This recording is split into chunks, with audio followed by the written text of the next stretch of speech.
Hello, and welcome to tonight's episode of Arcane Adventures. My name is Mason Edwards, and I will be your humble game master.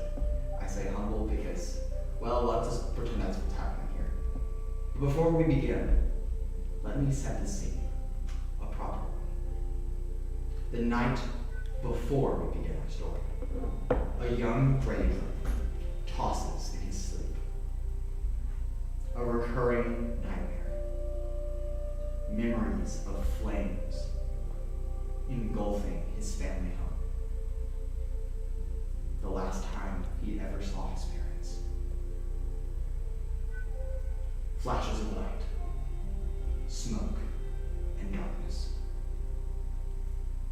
It's heat at its purest form, almost as if the dream itself is burning into your mind. He tosses and turns once more.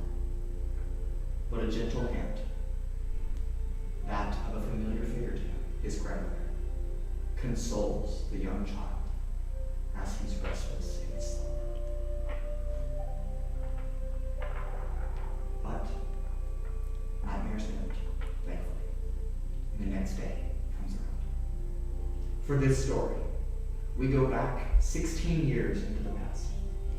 The year is 7293, and a 15-year-old Raudrem is pushing past the hanging vines of his grandmother's garden on his way back towards the small earthen hut that he and his grandmother called a humble home. Raudrem, in his hand, holds a small mushroom, his grandmother's favorite truffle, to snack on. And with that, I would like Jake to introduce his character. Hello. My character's name is Raudrem. They are a druid. They're about. What did I say my height was? I forgot what. I think I put it. Here's the height. Okay.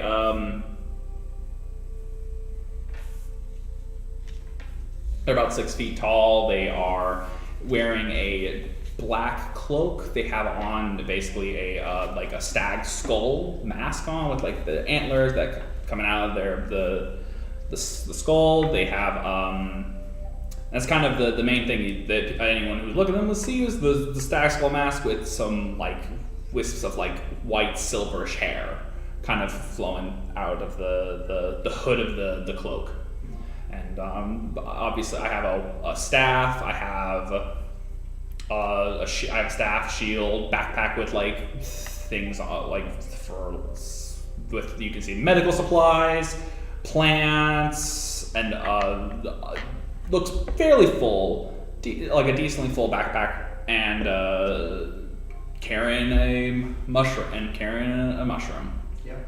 So you push through the vines through the garden, and you run through a weaving patternwork of garden. It's nothing that's ornately designed like we would think it would be. Where there's not rows of plants. It's just wherever we can put the plants out, that's how the garden is set up. So there's a winding path that curls its way through the garden and up into this earthen mound. As you open the mostly rotted oak door, still functional, but rotted nonetheless. As you push through it, you honestly don't even have to turn the handle. You just push the door open and it just kind of swings in to really just a single bedroom, one large room of this earthen mound where one side is dedicated to living quarters where there are 2 beds, your bed and your grandmother's bed, with curtains for pseudo-privacy that you can pull through, made of natural knitted vines that have been pushed together and hung upon a thin fabric of string. And then there is like a central table where lots of prep work, plant analyzation, and potion making of your grandmother's craft goes into, where her book rests on the table. And then off to the other side there is like a kitchen area where all of the food is prepared. And that is as you push through where you see your grandmother standing in this kitchen area, moving just bowls and pots and glasses around as she is probably finishing up doing the morning's dishes. It's about 11 when you push through. And for descriptive purposes, your grandmother, a human, not elderly, but in her older age, late 60s most likely, gray and white hair mixed together, that peppery color as it drapes to just below her shoulders where it has been obviously frayed and cut off to be shortened. And she's wearing just very simple cloak, nothing stand out about that. Very humble in both her lifestyle and obviously how she presents herself. But she turns to look at you as you're entering. As I enter, I take off the mask and cloak, and I kind of hang it on like a little hanger with similar clothing on it for her. And I put it as I run up to her, be like, "Hello, grandmother, I'm back. Here, I found a mushroom for you." A smile curls across her face. "Oh, Raudrem." She takes the cup from her hand. "These are my favorite." Of course, I know they're your favorite. That's why when I was found out, I was ecstatic because I knew you'd love it. She rubs your hair. "You're such, I don't think I've ever told you enough. You're just such a good kid."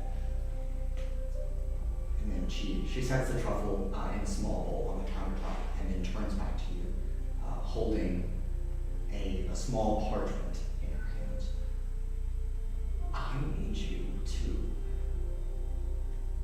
do something for me. Nothing hard, of course, but if you wouldn't mind, like you did last week, take this list and go out into the forest and find supplies for dinner. I'm making your favorite Jurgen stew." And she hands you a list of plants. Here you go, sir.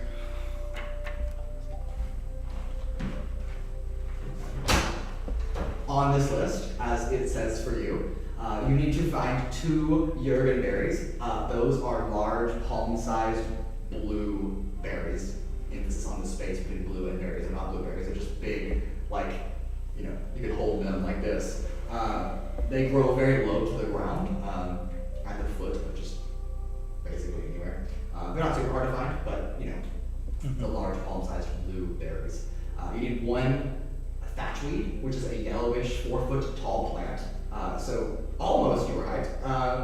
It grows around water sources, so you know to go down to a nearby stream or river, and you'll usually find it almost like a reed. It's usually where stagnated water or water pools together.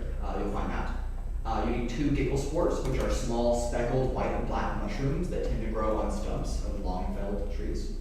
You need a doom shroom, which is a hand-sized, 2-foot-tall red mushroom at the base of certain pine trees. It is the largest by mass. It's the heaviest that you will have to collect and bring back. And it honestly, on its own, probably takes up almost 90% of your backpack space.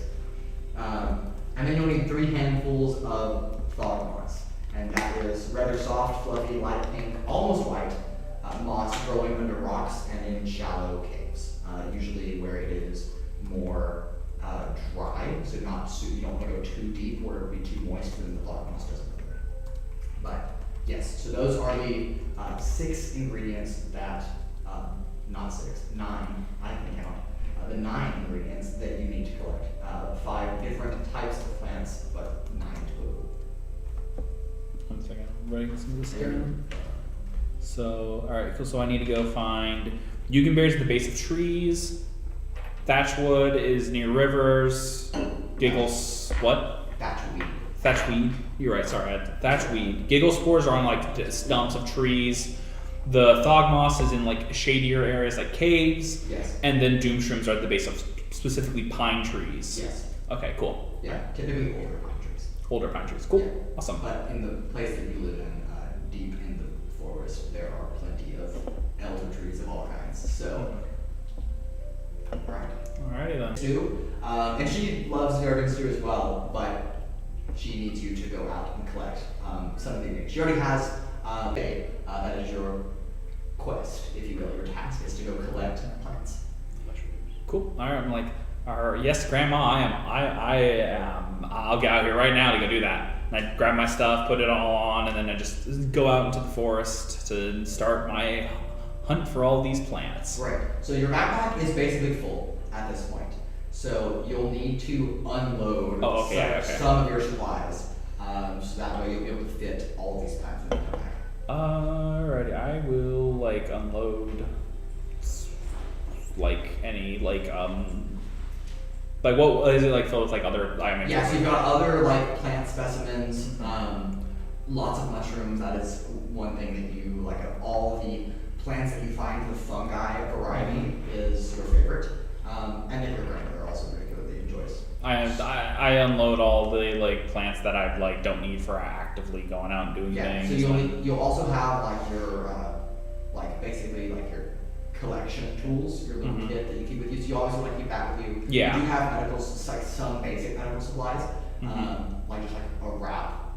I would keep like some medical supplies. I would keep just some basic like basic things for like any like the magic or I need some medical help, or if I need to help acquire some of these plants, and just a couple of things, and then just the anything else to help gather the plants that I would need.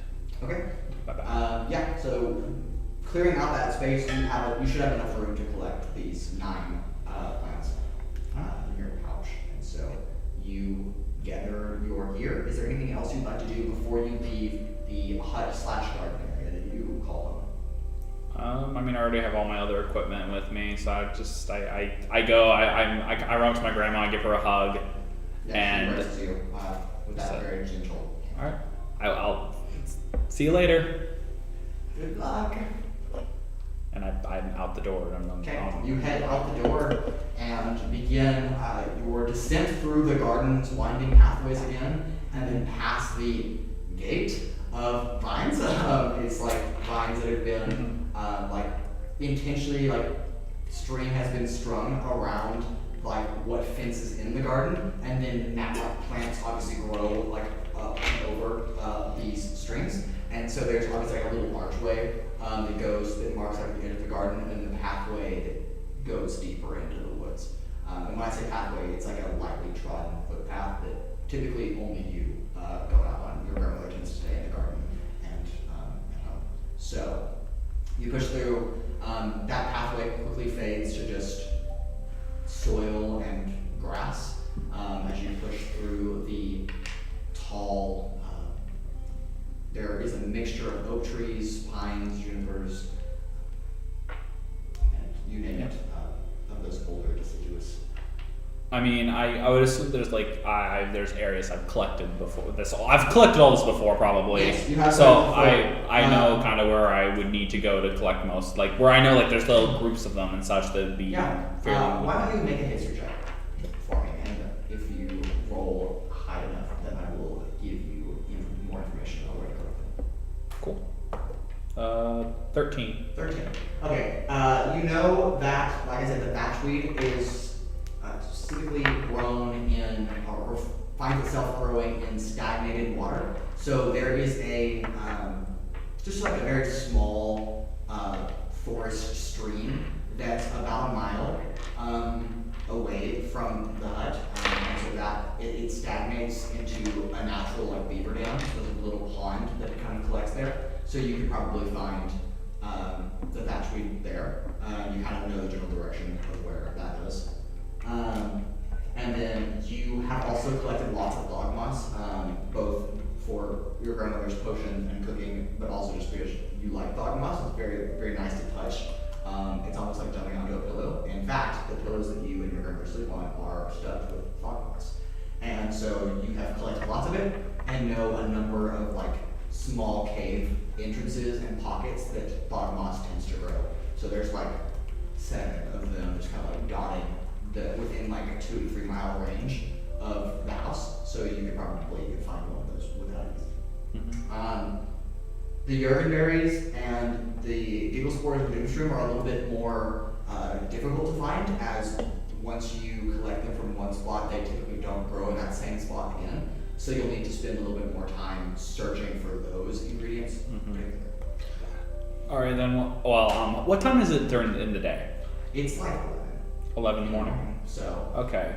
So I'm like, all right, it's gonna take a little bit more time, so I should start with the stuff that's gonna take. Is any of the stuff like gonna once it's pulled, it's best to quickly use it, or is it all kind of like if you use it within the day, you're okay?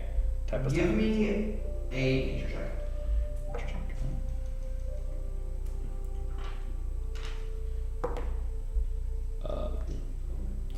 It's gonna be a 10. 10? That's average. In your experience, with collecting all of these, it doesn't, at least within the day, it doesn't seem that collecting any of them would cause them to like die outright, or shrivel or wither or not be usable. So, as far as you believe and your experience with all 5 of these different species, collecting them and having like a 10 to 12 hour gap before you bring them back, you should be fine. Okay. Then I would start off, since I'm walking through the forest. As I'm walking through the forest, just looking for the berries, looking for stumps for giggle spores, and also looking at like pine trees specifically for doom mushrooms. Okay. Go ahead and give me a perception check. Perception check. Right? A lot better. That's gonna be 22. Okay. You are scanning around the forest.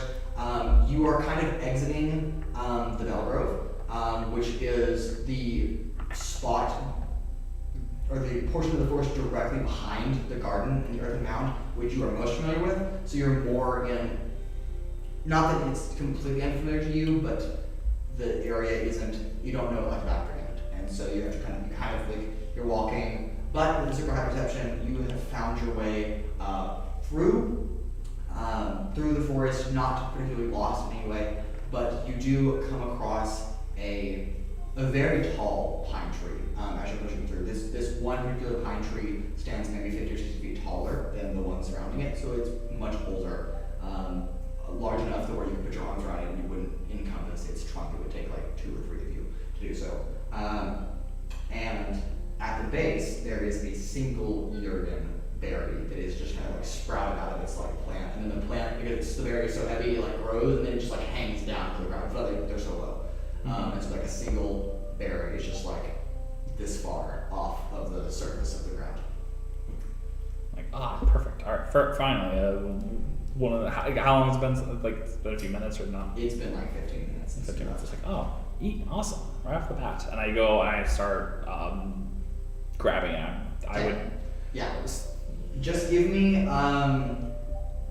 You can do either a nature check or an investigation check. You can pick, or acrobatics. You can pick any of those. Okay. Just to like basically collect the plant. All right. 17. 17? Yeah. With ease, you take your shears out, cut it in just the right spot, and it just kind of like lands in like a single hand. You have shears in one, trim it, and just plop into one. Yeah. Real simple. Without me hitting the chair, of course. Of course, there's no chairs in the forest. Yeah, so now you have acquired one Uridan berry. No. Sorry, there's David pulls up and goes this. No, he pulls like chair. No cantrip summon chair. So much. Because did he actually use a slot for that, by the way? Yes. At some point. It's either a first level spell or a cantrip. I believe it's a cantrip. But I don't know. He loves casting. That's irrelevant to the story right now. Yeah. Sorry, I love you. But okay, you collected the Uridan berry. Mm-hmm. What is your passive perception? Mike and 17. 17. Okay. That's very high, actually. Alright. You have taken maybe 20 seconds to collect your first Uridan berry.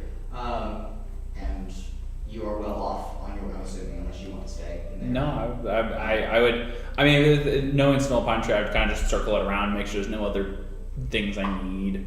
Yeah, you just kind of glance around with your passive perception and that very high perception check. Nothing of interest to you is in the particular area. And you continue to make your way towards the water, because you know that's where Valkyrie will be found out. But hopefully, if you're lucky, you'll find them. I'm kind of like walking around, skipping around a little bit. Kind of like, yes, I'm having the soup tonight. Yeah, you're having a good time. As you push deeper and deeper into the forest, the part that your grandmother and you call home is not a lighter portion of the forest by any means, because it's still very dense, but in order to get to the stream, you have to push through like shrubbery and brush, and so like you get to where you're like hack and slashing, basically like pushing like branches of like low and young trees out of your way. You get hit in a couple of the face a couple of times with like pine sap and pine branches as they like swing back through you may like let go too soon, so you just kind of like ugh sound, whatever.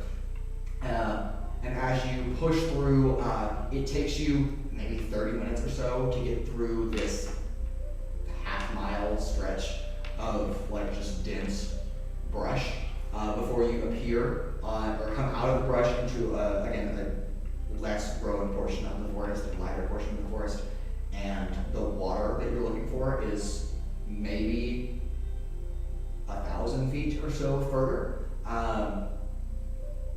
Give me another percentage. That is going to be a 24. 24. Okay. You are looking around again, and just taking in your surroundings immediately as you come out of this brush and shrubbery. There is a plant that's not on your list, but a beautiful pink flower is like growing out of like one of these stumps of like an oak tree. So it's just kind of like sprouted. And it's really pretty. I'm sorry, I just gotta make a note of this. I put in other percent. I was going to write down the one you can bury. I wrote down passive perception. It's okay, sometimes when we say things and we hear things, then that's what our brain begins to write. It's happening, it's fine. Sorry, I just had to point that out because I thought that I can't back something wrong. Okay, so do I know the plant like from the top of my head? Make an investigation. Investigation. Or nature. Oh, nature. That's gonna be 16. 16. You do not recognize this plant. I immediately I'm like I pull out like gloves. I kind of pull out a little notebook to kind of like write some of the things down, like about like the plant that I noticed right off the bat. Putting basically most of my focus on this plant right now. Trying to figure out, ooh, what's this? I haven't seen this before. Okay. And Yeah, I'm just like, I'm doing like basically just kind of like writing down what I see, what is automatically, making all notices. I kind of seeing if I can figure out maybe something about the plant from how it looks based off of like plants. I don't know the biology type of things. You've been making like simple notes, nothing new to you in terms of making notes of just plants that you find. Your grandmother has basically instilled in you to keep like a journal of like new plants that you find. So you're just writing down, just the basic, like how tall it is, kind of drawing a quick sketch of like its petals and writing like pink, like on the like single leaf, so you know that it's a pink color.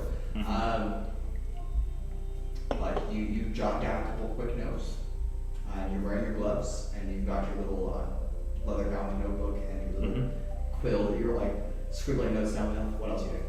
After that, one of that is I guess so. I have no clue. Do I know any of the characteristics of the plant speaking like, oh yeah, this is a poisonous plant, or this is like a. Like I said, this plant you've never seen before, nor do you recall it appearing in your grandmother's notebook. So.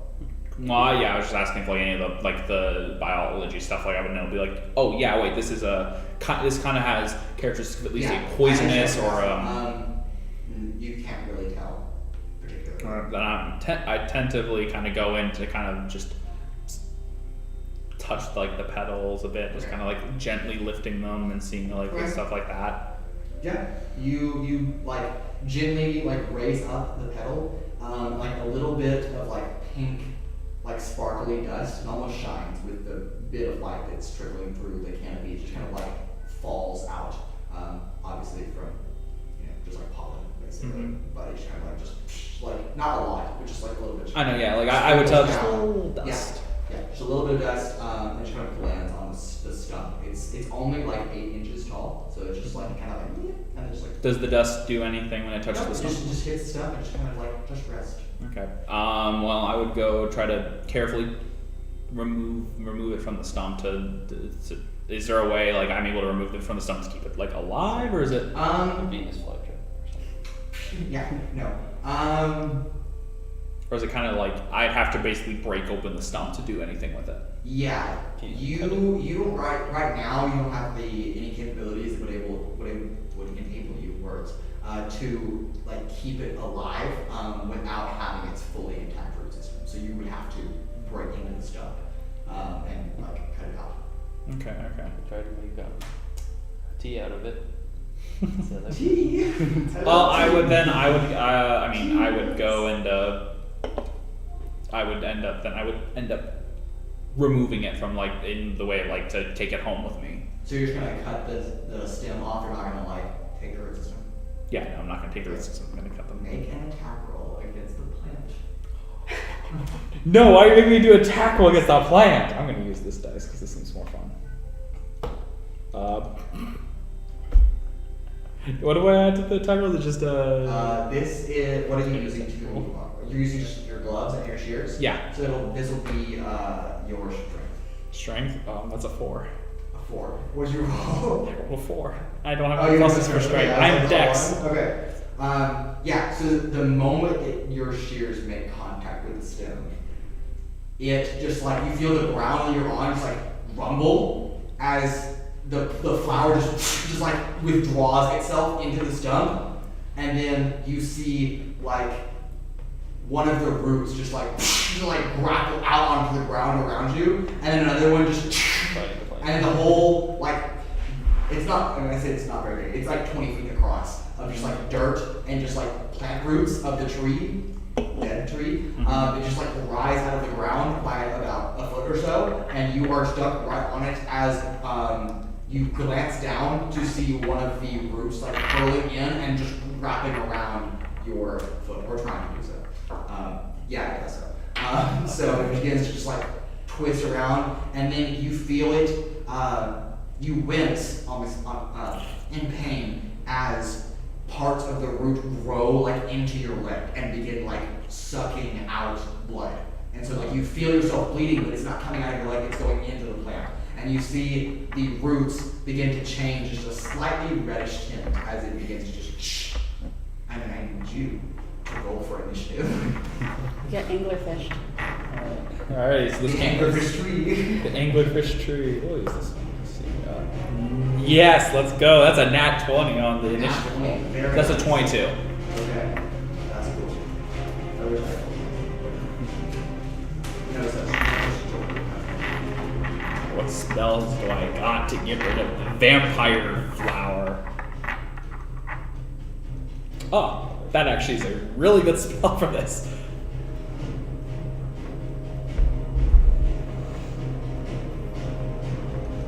Alright, it is your turn. As you begin to just suffer that pain, and because you're starting your turn with its tendrils inside you, take 7 points of piercing damage as it begins to just seep part of your life force away. How are we doing? Fireball. I don't have fireball. Yeah. Wow, that would be... I got Druids it. do not have that privilege. Or did I use my?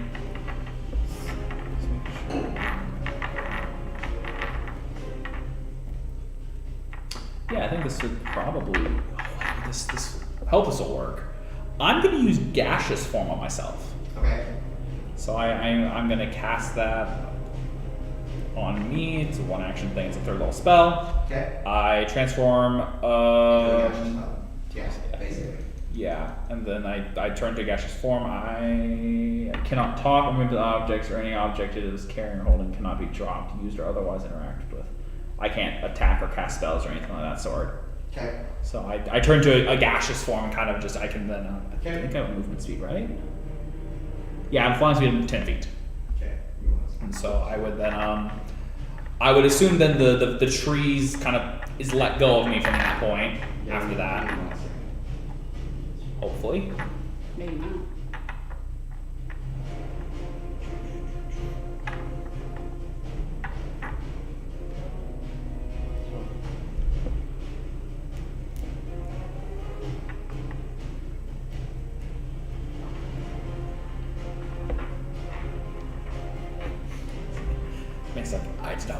this, no! Right. That's always what happens.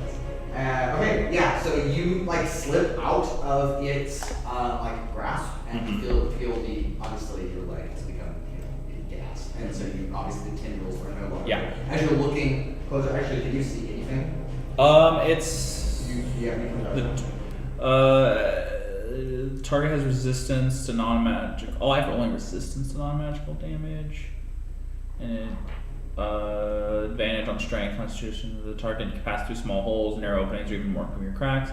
Though it treats liquids as if they are solid surfaces, the target cannot fall and remains hovering in the air even when stunned or otherwise incapacitated. I'm gonna rule it as you can see because it says you can't interact with objects. Yeah, I would think. I was like, I would say you still have your sight. So yeah, I was like, I think I can still see it. Yeah, so Whenever I do first have the thing too, like I kind of yell like, kind of yell out just a yeah. type of thing like that. As you see that gaseous form like take over your physical form, solid state, and you like drift kind of out with like I go tendrils. up. Yeah. As you see like what had gone into your leg has now sprouted little tiny like roots basically, as if it was going to just keep you there and just drain you of all of your life force over time. But you have escaped that. That is you move 10 feet up. That is your movement and your action. Do you have a bonus action? In a gaseous cloud. Yeah, it's like I can't really. I guess. Can I dash as a bonus action? No. No. No worries. I'm sorry. I'd like to use Starry for. No. Okay. No, yeah, so no, that I got brings nothing. it to its turn. I'm gonna see what it does. Okay. A number of tendrils just begin to rise above you and basically encapsulate you into like a ball. And then it very quickly like grows together to where there are no open seams. So now you are just trapped in this gigantic like 20-foot sphere of just like grown plant mass. So you are stuck in your gaseous form in here. And then they basically are going to try to take jabs at you by like shooting roots across and filling in the space. But they're going to miss you because you're gaseous form. So it's back to you. So there's no way of me getting out right now. So it says you can squeeze through small holes, narrow openings, and even your cracks. So it treats liquid as if they were solids. But there are no seams or cracks that you can see in this space. And it's just basically fusing its vines and tendrils of like root systems together to keep you stuck in here. It's not a dumb plan. I rolled for its intelligence stat. It was a 21, so. So it's my turn again. I float down. What is it to uncast a concentrated spell? But you can just drop it as a free action. Okay, I drop it as free action, and this time I'm going to cast myself a moonbeam. Okay. Yeah, let's go. So I cast moonbeam. After I land, cast moonbeam on the creature. Okay. Constitution saving throw? Yep. That's good. Heck yeah, let's go. Let me roll. Is it a shape changer? No, it's fine. Yeah. All right. Let me roll my. The living plant. That's into the plant. Yep. More so. It's actually a devil. Ooh, that is where'd you go? That's 15, what is it? Is it radiant damage? Yes. Yeah, 15 radiant damage. 15 radiant damage. Okay. Yeah, I also, as my bonus action, have Shillelagh on my staff. Okay. Okay. It takes some damage, but it is dark in this space, so you see nothing but just. Well, now there's light because of the moonbeam. I'm pretty sure it does get off light. Yeah. So, yes, there's a small amount of light coming into the space. It is going to attack you with more tentacles. Your AC is 17 right now. I don't actually have mage armor on because I wasn't prepared for that. I wasn't thinking I was going to be in fighting. You know, like my character would not think they were going to be fighting. So. All right. So what's 14. Your AC at? 14. Okay. So out of the 5 attacks I'm making against you, 4 of them are going to hit. 5 attacks.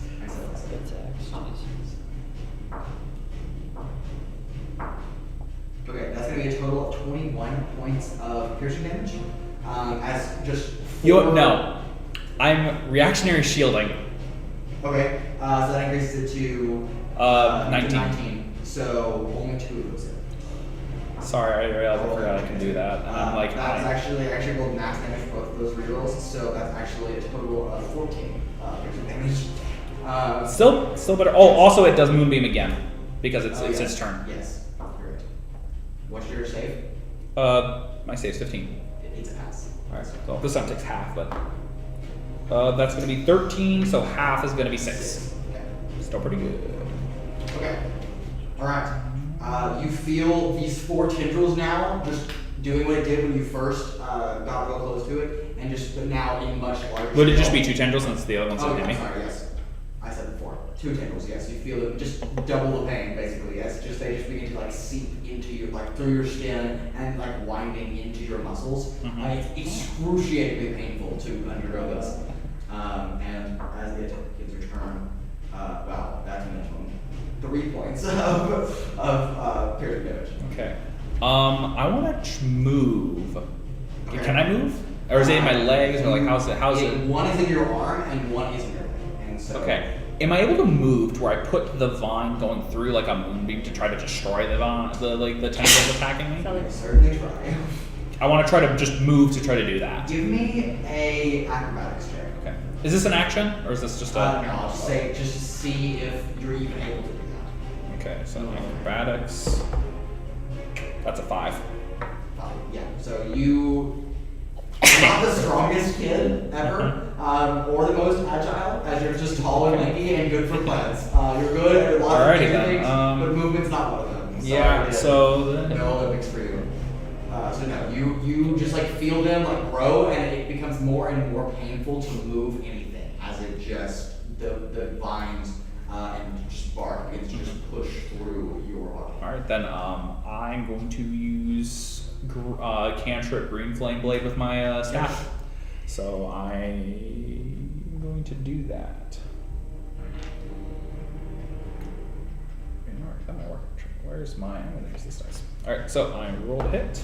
Does a 24 hit? No, yes, it does. All right, cool. With that. AC is 30. Natural armor.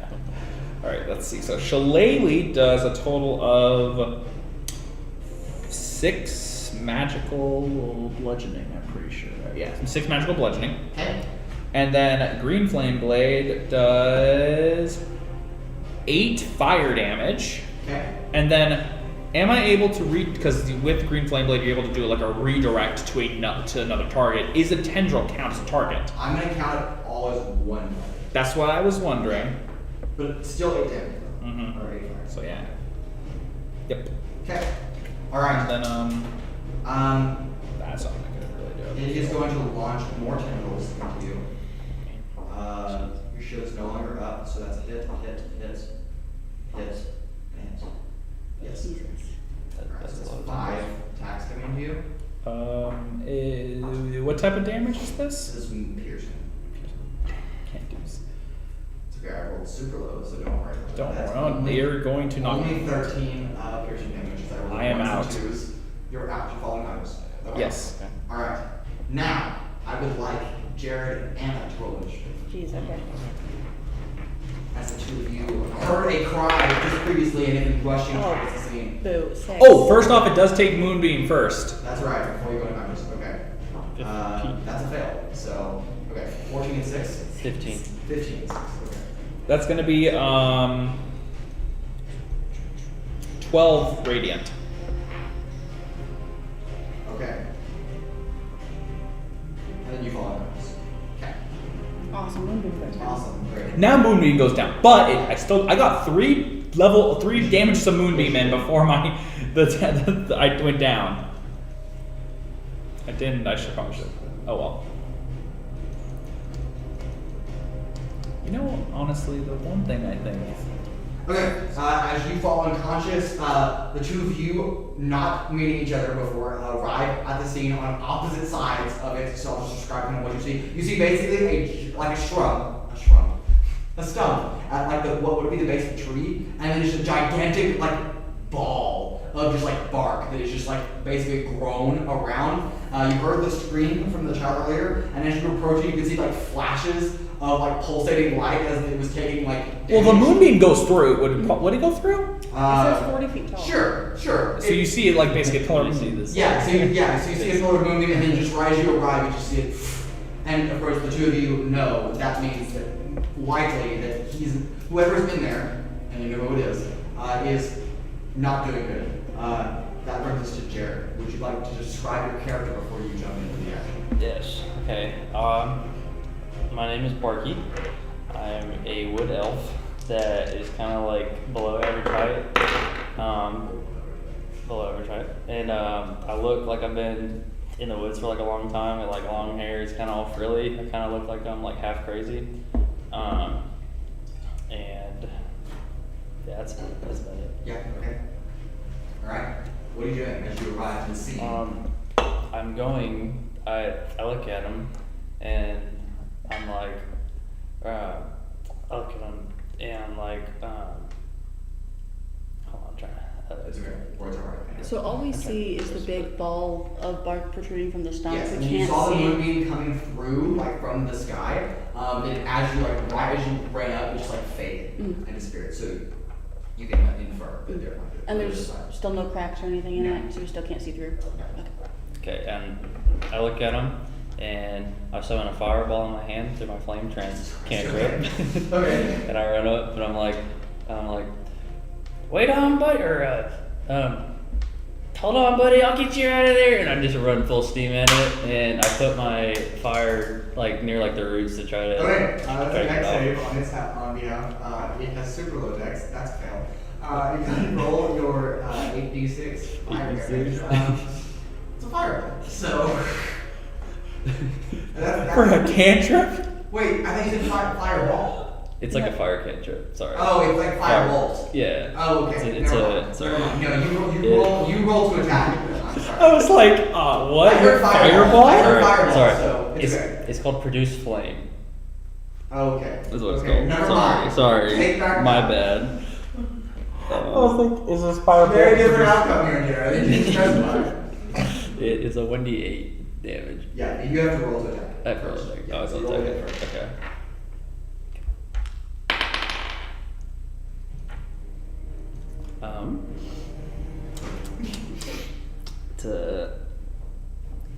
I think it's a 10. 10 is not good.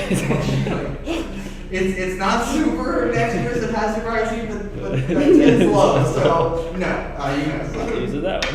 Yeah, get a bonus action. If you can do anything with it. Okay, dokie. I don't think I can.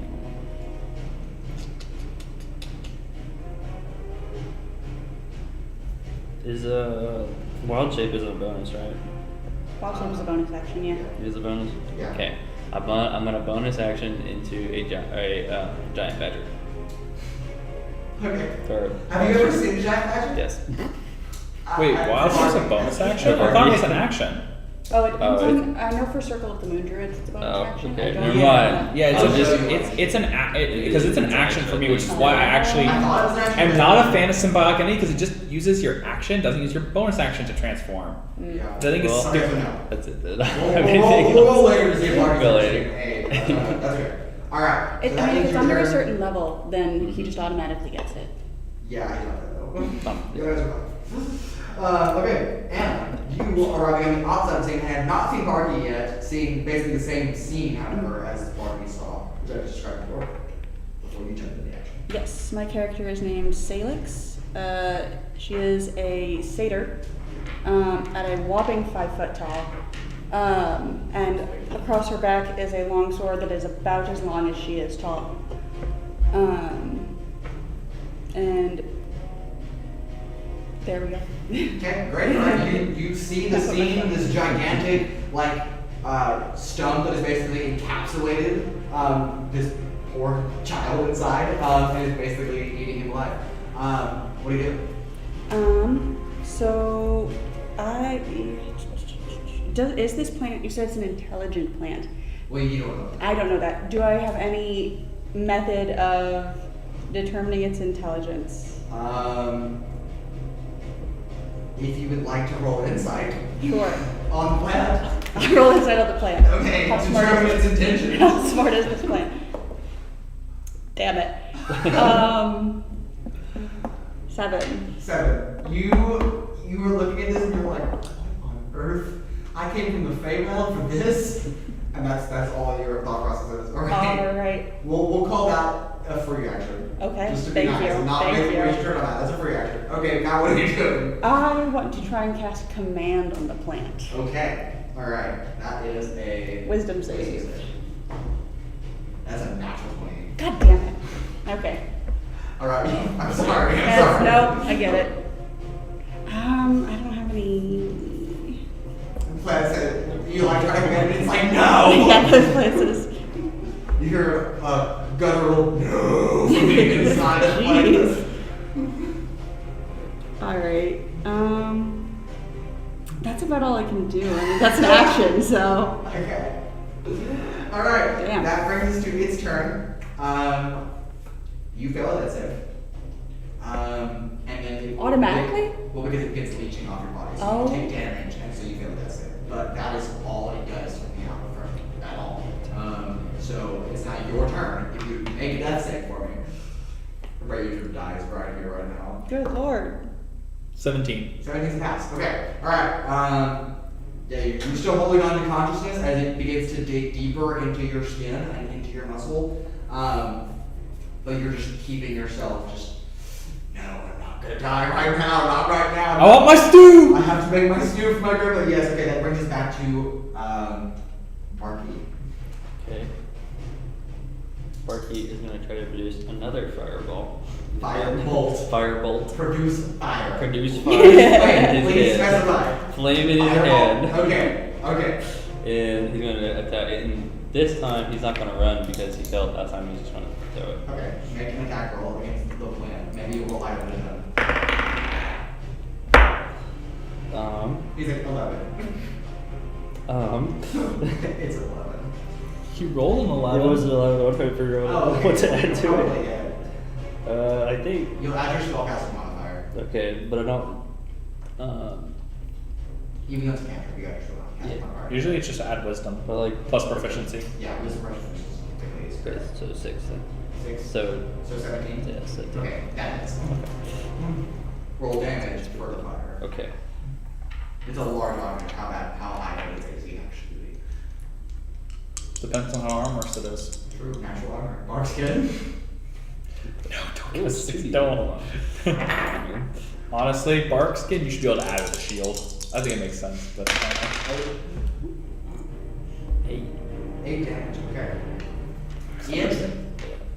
Now, as you like just shoot like a very pinpoint fire bolt into it, fireball, the entire surface though just like immediately ignites into flames because it's wood. And wood. what about I did the green flame blade thing with the fire? Yes, yeah, but that's the inside. It happened. It was put out. It's very quick. It doesn't stay lit. It just burns like it took a heavier hit. That's what I'm describing. Flavor. Oh, okay. It took a heavier hit than what you would expect. It is now there are cracks in its spines and bark that you can see through on your side. Okay. Anything else on your turn? No, I'll have one action. Okay. Alright, that brings us back to Salix? Salix. Okay. S-A-L-I-X. I'm writing it down. Alright, go ahead. You just saw it. Basically just like a flash of fire as the whole thing kind of like lit up for a second, and then the fire was like, it just obviously went out because fire doesn't stay lit instantaneously. But that is the scene you are seeing. So something else is affecting the playing field, but you don't really know what's going on yet. So what are you doing? Alright, so I can see through it now then? There are like little cracks. Okay. More likely to get through. If you wanted to like get a full visual, you have to like walk up to it and be like, And stare through it? and stare through it. Yes, stare into the holes. Okay, I actually do. I want to try and get closer Okay. and see if I can see through. I would like to attempt to Misty Step inside.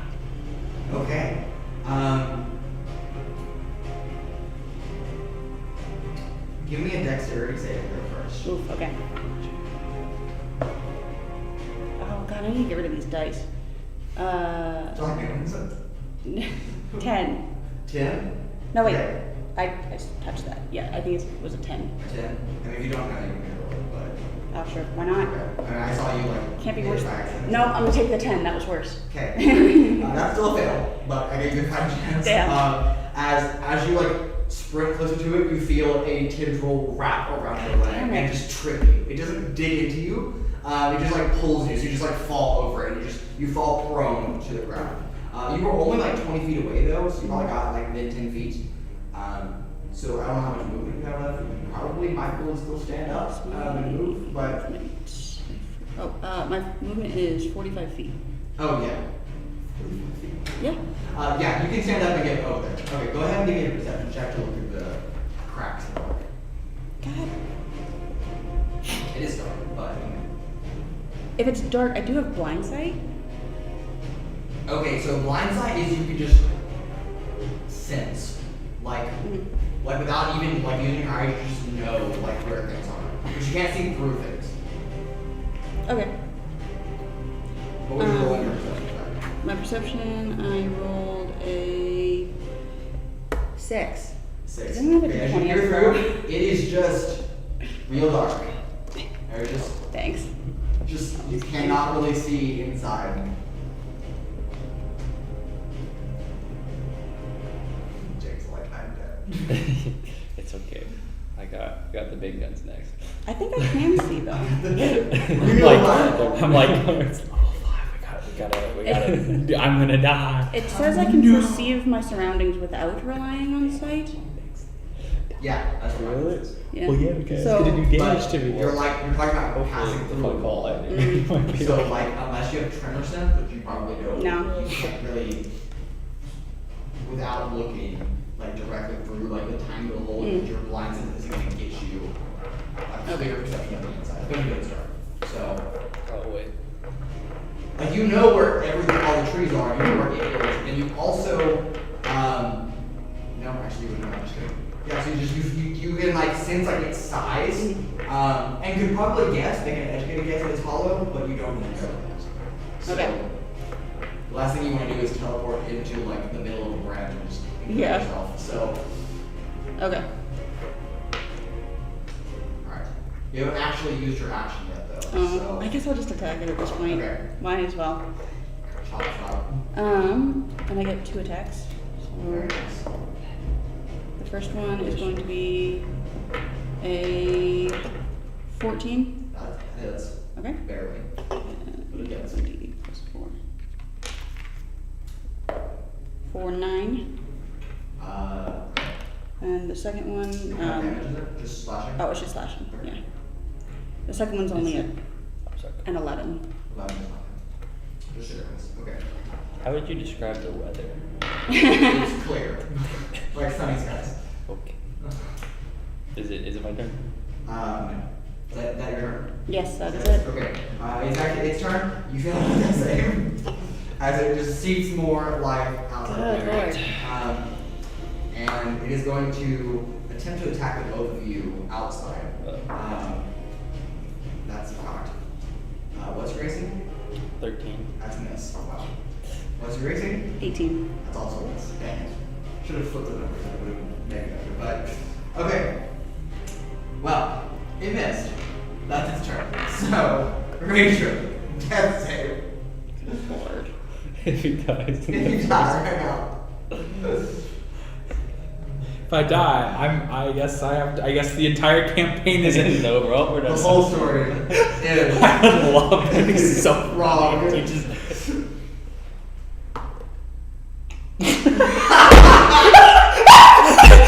No, get this. It's not just a fail. It's a nat one. It's a nat one. Either way, even if it was a tutorial fail, you would still stop. Oh Right? my god. Okay, your consciousness just drifts away. You're dead. We'll go from there. Is that Good lord. okay? Okay. I'm not even high enough level. The two of you have an innate sense that something very bad very just bad. happened. Yeah. And that you have to get inside of this, like, right now. Right. It is What your if- turn, Marty. Okay. Alright, I cast a spell and call lightning. Okay. And I'm gonna You're do really hoping to amplify with Thunder's Weather, right? That's alright. That's okay. I love that spell. Go ahead. Yeah, I'm doing it. Yeah, okay. Above the plan. Is it a dex save on my end, or did you roll it out? I think it's a dex save for you. But, Yeah, dex save 14. okay. That's a nat one. Yeah. Okay, so I don't have to roll to attack, right? No, so you just roll damage. Yeah. 3d10. It should be the lightning damage.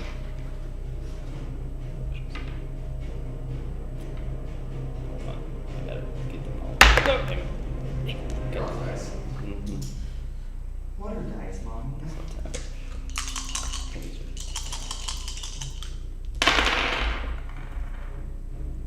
No, wait, hold on.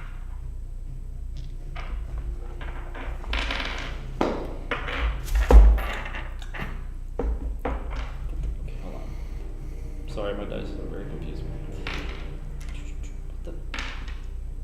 Ah, okay.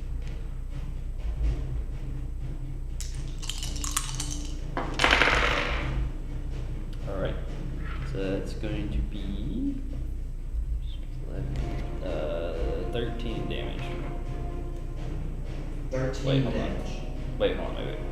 That's relative. Then maybe did the math. What? I think it's 15 damage. 15. Yeah, 15 damage.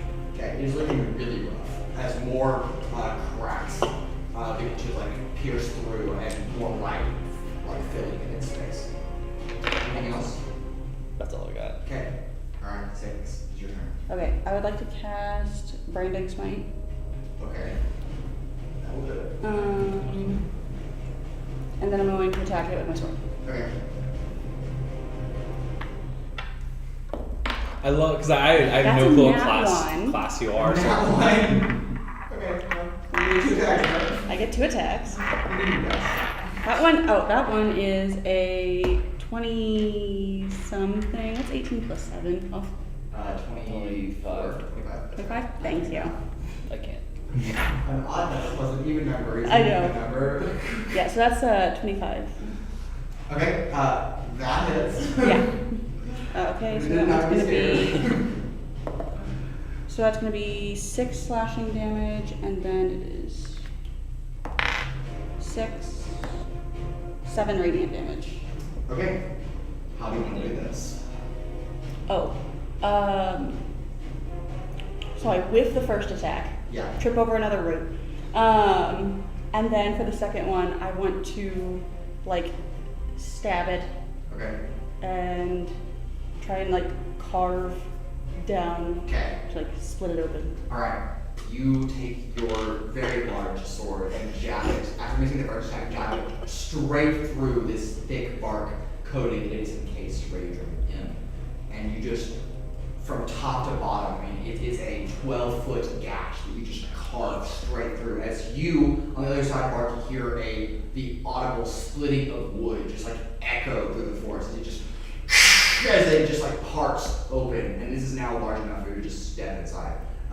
And with that, as you look inside, all of the branches just like it start like drooping as they begin to slip, as it is no longer alive. Okay, that brings us to the end of our initiative. Yes. So- And we just see his dead body. We just. Yeah, you see, Well, with still some roots still inside this 15-year-old human kid's body, like in the arms and the legs, and then like one like in the chest, as it just like spread across like the clothing. But all of these branches were like, they're like seeping, drooping, and beginning to pull away, but still just like attached. But he is dead. I walk up to him and I kick him.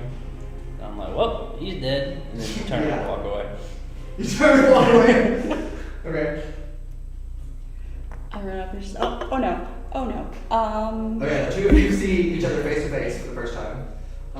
Hello. Do you have anything that could fix this? I have nothing. Nope. No? Okay. Pretty sure he's dead. I cast gentle repose. Cast your rose. Okay. Yeah, you cast it and it goes through. Oh, okay. the sweet embrace of death. Raudrem. Now you feel calmer as you step from Okay, well, never mind. I see that plant over there, and that was the last ingredient I needed. Now I cast Revivify. Okay. Yeah. So you did see some as you passed through, and you run back out of this gigantic, like, collapsing orb of bark. Step outside, pluck a nice little like tulip off the ground, and like smush it together in your hands. I shove it in your mouth. And shove it in your mouth and cast Revivify. Raudrem, you suddenly feel your body just jolt back awake as you are called back from beyond the gate of death. Is this 1 HP? Yeah, sure. Oh my god. Okay. And you see these two figures standing looking in at this them. dim space now, as there's a lot of cracks in the bark. Just like hovering. Hovering over your body. I'm gonna kick him again. You would Good luck. Dies. It's and dies. That happened in the campaign. Is that again? Don't kick it again.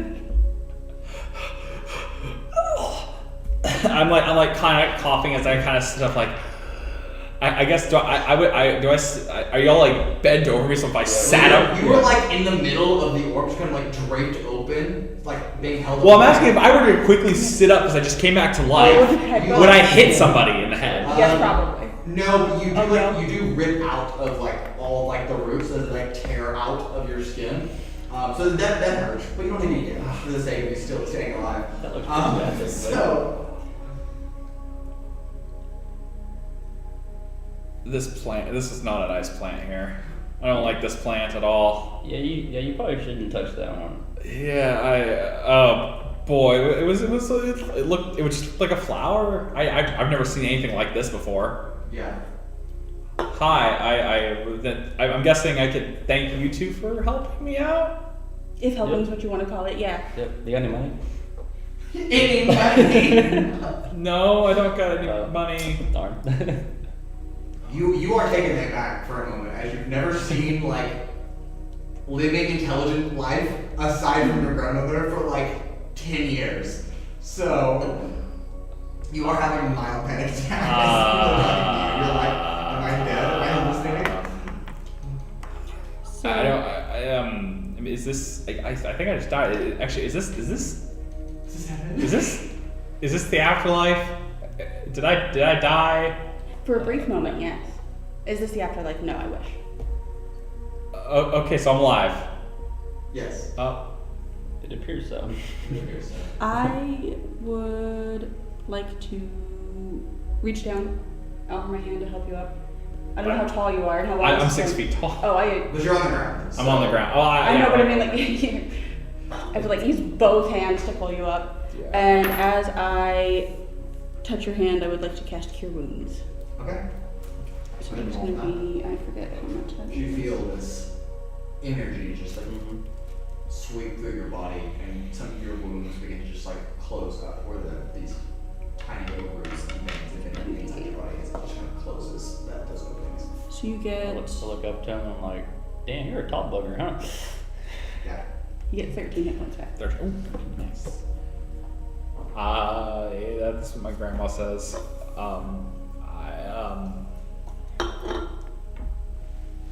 What were you doing all the way out here? I was just out looking for plants. I do like this every day, and I never seen a plant like that. Like there was just a plant on a stump. It was this nice pink little flower. Yeah. And I hadn't seen the plant before, so I was like, oh hey, I looked at the plant. I pull it out, like, see, these are the drawings that I made of it. Yeah, that's happened to my. The two of you can make investigation, nature, or survival checks to see if you've ever encountered this before. Investigation, nature, or survival. Well, Oh, for the love of God. 7. 7? Okay. No, you have no idea. You also are from the Feywild, so. Yeah. wait, what do you have to do? Don't ask me. All the Your plants here are modifier weird. for either investigation, I was asking, how do you know? nature, or survival. You can pick whichever one's higher. Okay, hold on.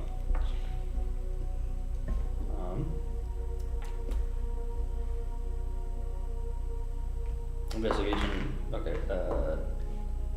I like a 6.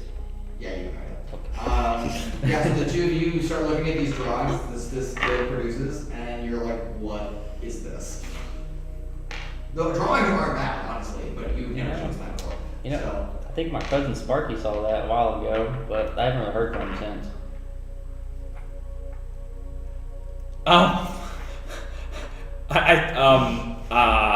Well, assuming what happened to me, I think your cousin, anyway, yeah, your cousin's probably dead. Sorry about that.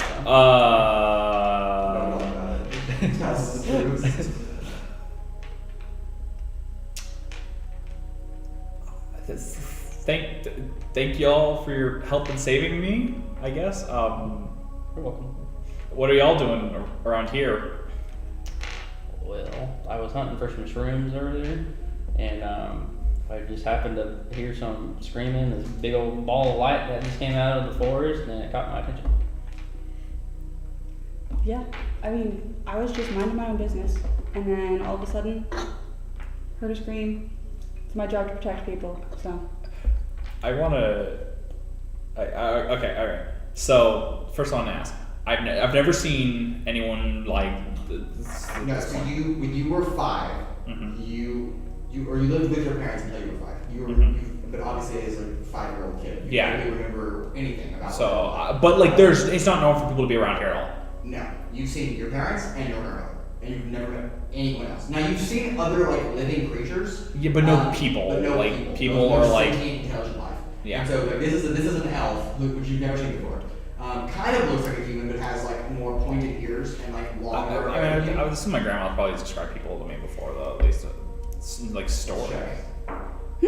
Nope. Never. She's never talked to you about anyone. She's vaguely mentioned other people existing. Obviously, you're not the only ones in the world, but she's like, we don't talk to people. Like we don't talk about them. Y'all were just hanging out in the forest randomly. Yep. I was trying to, find the mushrooms. What type of mushrooms are you looking for? All types of mushrooms, but the ones that make you feel kind of funny, those are my favorite. Oh, alrighty. And then you're just chilling in the woods. No, I wasn't even in the woods. I was minding my own business in the Feywild, where I'm supposed to be, and then all of a sudden I'm here. Okay, so you're lost. That's what that right? That's kind of what it is. Okay, that. Seems Okay, that makes sense. I'm sorry to tell you, it's not normal for me to see any other person other than me and my grandmother around here. Yeah, I'm pretty good at, So walking. you just randomly coming in and appearing, that makes a bit more sense. You, on the other hand, I'm a little suspicious that you're just randomly in these woods, and I've been here for like a while now, and I haven't seen any. Oh, really? Been that long?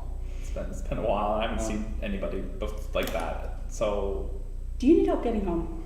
We go back to my place if you want. No, I'm not gonna do that. Do you need help getting back to your home? That's probably a good idea. I'm out here looking for like ingredients for food, so I would like to get that first if possible. But also, I've never seen a plant like this, and plants don't usually attack. So it might be good to go back to my grandma first. She'd probably want to hear about this first. Do you have any mushrooms? Not on me currently. No, but does your grandma got any mushrooms? Yeah. Okay. Okay. So the 3 of you are heading back to are we right next to the river right now, or is it still like? You're still like 800 feet or so away from the bank, but you can walk there in like. I was like, all right. minutes. First, though, I am going to stop by this river because I have to pick something up here, and I don't want to walk all the way back here. Just to, when I come back, probably do come back here. So I'm gonna also as I'm healing, I'm gonna heal myself as well with the cure wounds. Okay. So yes, and then as we're walking over there, Okay. of course I roll minimum. Anyway, so I can like get over to the river and I start looking for the thatchweed. Okay. Go ahead and give me a perception check, and you can do it at advantage because you have been here in this area before and you know it well. That's gonna be a 20, dirty 20, or not unnatural 20. Yeah, you definitely find several thatch weeds growing along the embankment of this dam. There is a beaver dam that's about 100 feet downstream where you are, until the water has obviously backed up to make looks like a small pond here. The stream just kind of lightly trickles through the forest. It's no wider than a foot or two across. It's very, very shallow, very, very small. It's just a small little water feed. But you do find the tall 4-foot yellowish weeds of thatch, basically. There are 20 of them, just kind of dotting the embankment. They're all over the place. But you only need one, so you can collect more if you want. But I only collect what I need. okay, all right. You know that you don't need gloves for this one. You literally just grab it and you just yank it out of the roots and stuff, and you just take the roots with it. What you do, you grab, you it's the soil is so damp that it just uproots right there. There's a little very almost like a bulb, which is a little root ball. It's just dangling with soil just dripping off it. Cool, and I'm you put it in the normal container that I would normally put the stuff in? Yeah, you just kind of fold the leaves down and just put it into half of your bag. Okay. Alright. Well, let's go to my let's go home. I'll take y'all to my house then. I know the way from here, right?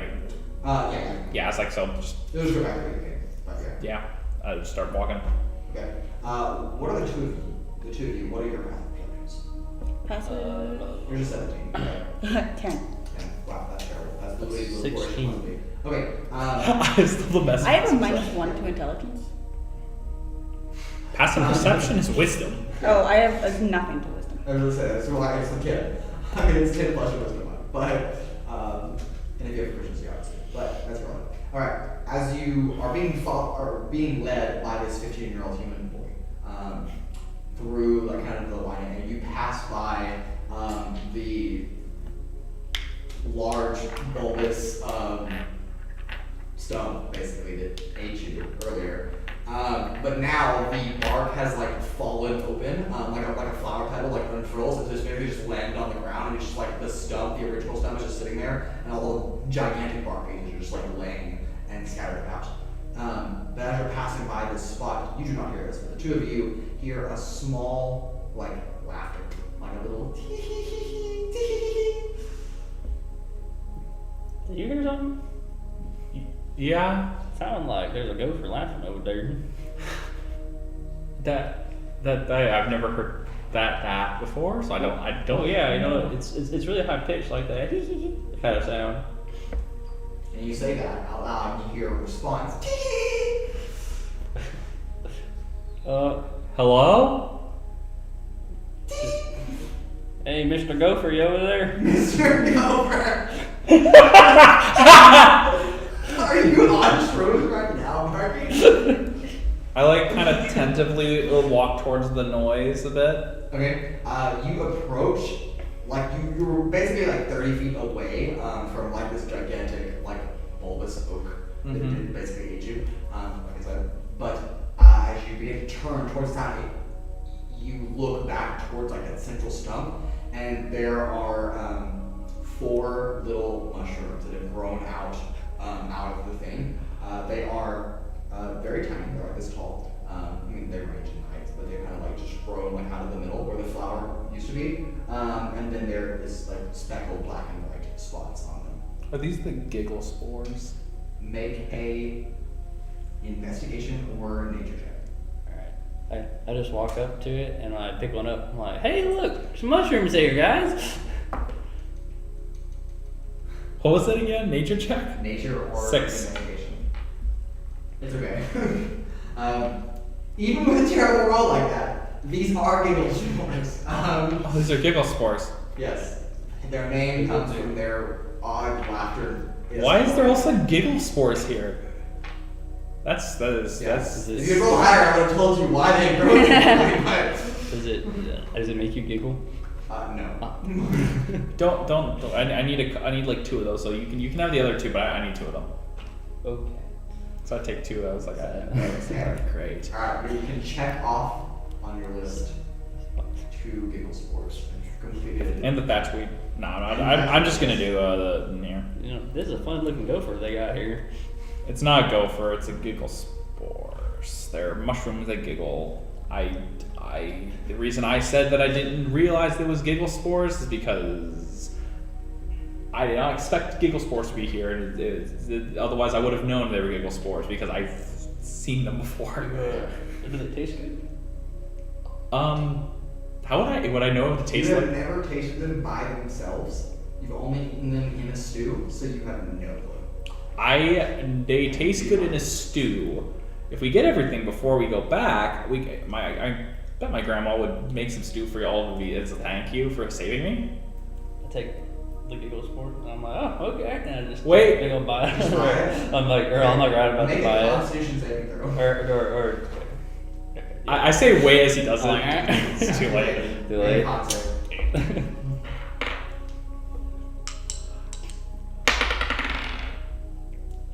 12. 12. That's a fail. Not by much, but a fail. You are overcome by incredibly vivid hallucinations. Oh my god. Like, the entire forest around you just starts changing color, and then the shapes start bending, and the trees start hugging each other, and you're just like, what is happening? I walk up to a tree and start hugging it. Yeah, and like to you, you feel like the branches like embrace you, and the two of you are just staring at him, like watching him like Yeah. kiss the trunk of this tree. Feels like a warm hug over here, guys. Well, That's what he was aiming for. is this something I would know about the eating of like? Oh no, you said no. You already said no to Yeah, that. you don't. You never had to wait till, but now you know that they may cause serious hallucinations. Why? I like kind of I walk up to him. What actually? Because I still look. I'm a human, but I don't look. I look like I'm like a dark True. cloaked creature with True.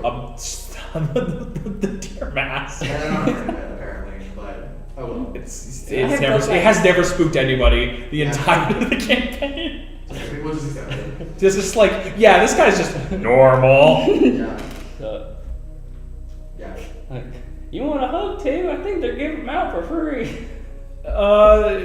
Here, if you come with me, you can get more mushrooms. Okay. As you look at him, his eyes are just like swirling like rainbow colors of just like, ooh. I mean, I know some things cause hallucinations, but holy cow, this one. How did I not? It's a good thing my grandma told me not to eat these. Why are they all giggling? It's really good advice to not eat any plants unless you're gonna eat by Thursday. So. And I'm like, all right. I kind of start guiding him along, and be We're like, dragging you along to try to hug every single tree we pass. Yeah, going to the brush is very difficult as he's just like, ooh, guys. as we were going through, I'm still gonna look for the rest of the plants. Yeah, as you go back towards the earthen mound, you do not find anything else along the way. Okay. Just for the sake of time. Alright, so you are walking. You're maybe half a mile or so from the earthen mound, your hut now. He is still completely out of his mind. What are the two of you doing? I mean, I'm like, I kind of like, hey, can you like get the for two things while we're walking around? There's these things called Jurgenberries. I kind of pull out the one that I have a little bit as we're walking. Just like, this is what they look like. They're low hanging on the thing, on like the ground. They're low hanging fruit, yeah. And then the other one's called Doomshroom. They're at the base of pine trees. They're very big mushrooms. They're like 2 feet tall. A big mushroom? Yeah, that would be the thought moss. Yeah, buddy. And then there's thog moss. I would say it's like I don't expect to find any right here right now. But like if you see any rocks, I guess they could be there. It's just they're usually in caves. I'll do my best. You can count on me. He finds it all because No, we don't find anything as we reach the earthen mound. No, you do not. Okay. By the time you arrive, you have like come back to your senses and not completely. I mean, you still are under the effects of the previous shrooms, but that's just showing high. Don't randomly eat mushrooms, all right, unless they're approved. Yeah, that one kind of packed a little bit of punch. Yeah. You know. Yeah. I tried to stop you from eating it, but you. I mean, it was fun, but like, don't recommend. I'll take your recommendation for that. Okay. You make your way back through Bell Grove and then into the garden space and back up the little hill to the river mouth. You push through the door.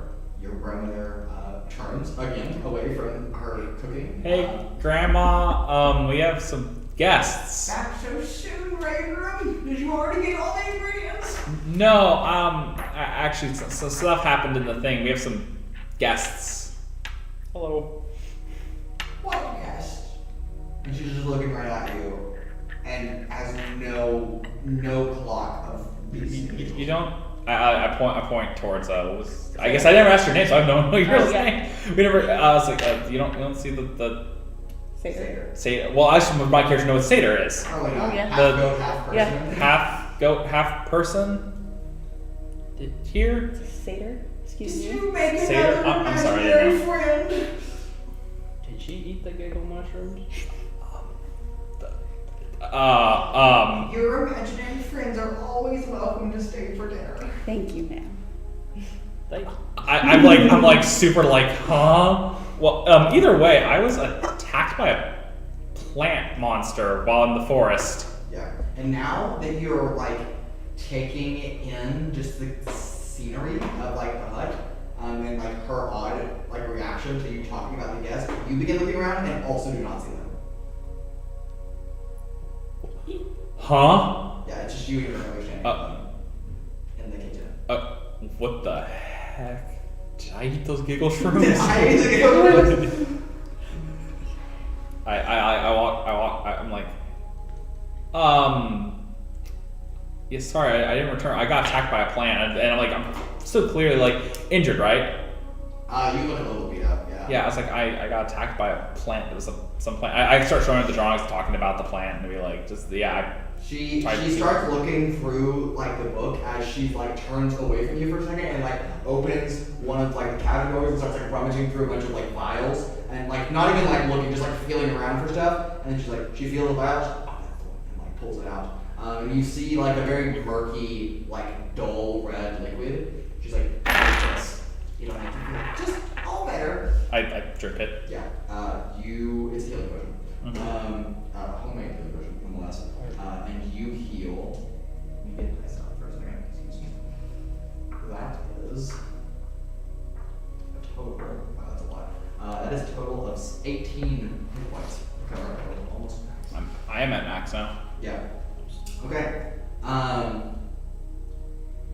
I'm sorry. Actually, 16, not 18. No, 18. Right. Just kidding. I'm not done. It's like I think either way you can say Yeah, that. So. absolutely. Okay. And then she starts looking around. She's like, "Oh, this is an Alusa oak. They're called that. It's old Elvish script. My days. It's a combination of an illusion type sentience with an oak tree, basically. Typically draw their food in by a pretty flower like you've drawn here, and pounce when able. But I'm so glad you're okay. I mean, I wasn't okay actually, but I had people help me, but they were here a second ago. I don't. Oh, you and your vivid imagination. Can you still hear us? Are we? No. Are we gone? Or are we still there? Yeah, can you see each You are other? still there. Okay, like we're In still the there. hut. Okay. But none of you can see you or hear you or interact with you. So like, if like I push something and it falls, I can see Your it. arm just goes right Right through it. through it. Yeah. Oh, I was gonna say, I Like had you're like taking on, like, trying a to pick up bigger something. Okay. Well, Just like I drop off the Yugenberry, the thatch wood, and the giggle spore. Like I got some of this. I mean, that helped a lot. I'm gonna go back out, but I just wanted to let you know in case there was something else I needed to do with that. But Perfect. I'll make sure if I see something like this before, I won't touch it. Of course. Yes, you should be very, very careful. This is the largest Jürgenberg I've ever seen. Good find. We'll have an extra stew tonight for your imaginary friends. Alright, be on your way. We don't want to be late for dinner. Yep. No. All right. I go back out, and I'm like start walking towards the forest. And be like, Okay. did I mean, obviously the plant attacked me. I know that. How did the people disappear? And I'm like, I'm kind of walking more aimlessly a little bit here. Like I'm kind of keeping track. The garden of, pathway makes it look aimlessly anyway, so you're kind of just like, yeah. And as you wander back into the Bell Grove, the two companions go with you. Suddenly, like you like kind of blink, and they're just like right there on both on either of your sides. Huh? Nice place you got. Yeah. What the? I don't know why your grandma wouldn't see us. Yeah. I couldn't see y'all while I was there. What the heck is going on?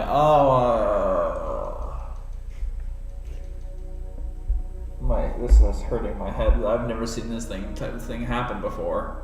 Some sort of magic? I don't know what's going on. Magic. I can't believe it. I don't know what's going on here. You didn't eat the mushroom, did you? No, I didn't eat the mushrooms. Your grandma? No. I don't think that's how that works at all. I don't know, man. That's all But wait. pretty crazy. Go for I was like, wait, you ate a mushroom though. Do you still have the mushroom? And those mushrooms are real. that you picked those mushrooms. So it's. Yeah, you honestly don't know how to explain it. I don't know how to explain this. Very confused. Well, If I go to like pat his back, does my hand pass through, or can I actually? No, you touch back. huh? I'm Very, very much real. I'm being confused, and I don't know how this is working. Well, do y'all wanna? I guess. I got nothing better to do. Yeah, I was like, I guess Plants? you wanted me to just help me find my plants. I guess I don't know. I don't know really what else to do with that. I'm gonna think a bit more about this though, because I mean, maybe head back to where we also found the thingy. Actually, you said you had a house, right? Yeah. It's a big old tree house. How far away is it from here? Oh, just a hop, skip, and a jump. What does that mean? Yeah, it ain't too bad. In hours. In hours, time, feet, meters, seconds. Before you answer that, roll a d20 and modify it for me. 17. 17. Yeah, the only way you can describe it is it's a hop, skip, and a jump away. That's all you've got. You don't have a distance or a time. I mean, I don't got no fancy watch or anything, so it's What's a watch? Okay. I don't really know how to tell time. My mama didn't really teach me that, but it's just a hop, skip, and jump. Huh. It was a foot. It's a foot. Like a feet. You said something about feet. It's a so distance. It's a distance. Like one my foot or one your foot? That's totally different. It's One of my some feet. weird I distance look thing. I don't understand it. Yeah. So it's like, Look, I don't understand where it comes from. My grandma didn't tell me this. She just gave me the measurements for things because it's needed for that. Needed for plants and such. Well, yeah, I guess we'll go try to find the rest of these plants. I mean, I know where a cave is for the one. Right? yes, that's where you want to head next. Yeah. So yeah, we're gonna go to a cave, but well, I'm gonna keep on a lookout for other plants as well if y'all want to also. Yeah, lots of mushrooms and caves. Alright, so after you exit the Bell Grove, instead of proceeding straight like you did back towards the water source, you're going to hang a hard right and take off in a different direction towards where you think the most likely source of thought moss will be located at. And as you and your two imaginary or maybe not so imaginary companions walk off, we're going to take a break. And so we'll be back here in about 15 minutes or so. But until then, hang tight with us as we grab some food and some liquid water, and maybe we'll have some planning going on and talking about what the heck is happening. Does it have to be specifically liquid water? No. Okay, alright. We'll see you in about 15 minutes. Catch you in a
just a brief recap of what's happened so far. Our young 15-year-old Raudrem set out into the woods on his own to collect 9 plants of 5 different species.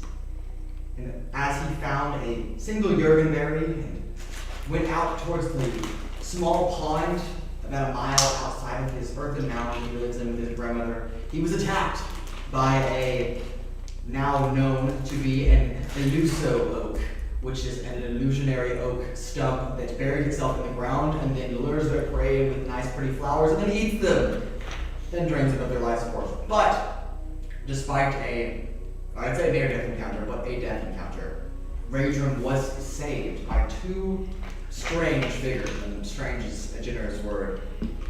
And now the 3 of them have journeyed back to Raudrem's home, where they appeared to disappear in front of both Raudrem and his grandmother. And after Raudrem dropped off his little collection of plants that he's collected so far, the 3 of you once again set out into the woods, this time headed towards a small cave entrance in order to find some thoughts. And that's where we pick back up in our story. The 3 of you are walking on the basically dry soil of underneath the oaks and pines and junipers as you pass through. What are you all doing? I mean, while we're walking around, I'm looking around for the other plants that are like we don't have the exact location for. Okay. Yeah, give me a perception check. It's going to be a 26. 26. Okay. As you are on your way, you pass by a very large collection of Jurgenberries that have sprouted from a number of plants growing out of the ground. This is like a whole little like bush of Jurgenberries, basically, where the vines are kind of like draped over each other, and there are 11 Jurgenberries. Have I eaten a Jurgenberry before? Yes, you've eaten Jurgen before. They're very, very sweet, like extremely sugary. Do I have room to carry more than the? You could probably fit like an extra one if you wanted to. Well, I dropped off the other Jurgenberry. Oh, that's right. That's right. Yeah, you could probably carry like 5. Cool. I'm gonna take 5. Okay. All right. We'll collect the one other Jurgenberry that you needed and get 4 additional Jurgenberries. They're not as large as the one you collected previously, but they're still pretty, palm size, pretty hefty. Low hanging fruit. Yes. I walk up to the bush and I'm like, those things look pretty dang tasty right there. Are they edible too? Yeah, they're edible. I actually would recommend trying them and giving them because usually they will question, if I pick them, do they kind of disappear? Like as I pick them, or like do they stay there if I let them stay? If I let a few stay?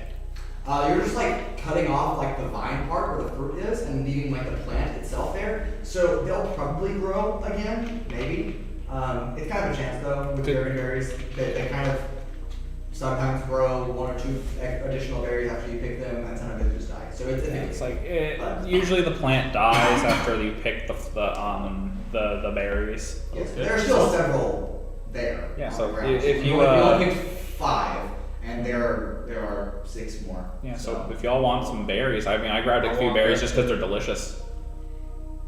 Sure, I'll try one. So I clip off another one and I think give it to him. Ooh, that's pretty dang sweet. Mm-hmm. Yeah, they're really sweet berries. They're fun. That's a very thick exterior that you have to like bite through, almost like you're biting through like an avocado. But then the inside is just like purely like very juicy, very sweet. Oh yeah, you probably should have cut that open. It's a little easier to eat. Yeah, you're supposed to cut them open like carve them out and melon, but you just like bit straight through it. Yeah, I'm not used to telling people these things. I'm like, oh yeah, shoot, I forgot. I need to say this type of things. Would you like a berry? Absolutely, I would try one. All right. This one I take and I cut open some. Here you go. I just realized something. I never asked all your names. I'm barking. One more time? One more time? I'm barking. You're Bark. barking? Barking, yeah. Barky. Barky like a tree. Barky.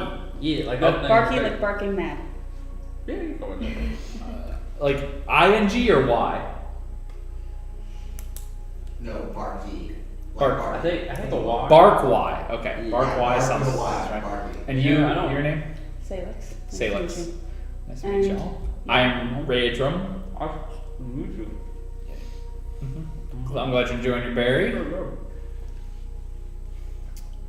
Yes, while the two of you have now introduced yourself to Raudrem, you were both fully aware of who this party was, though.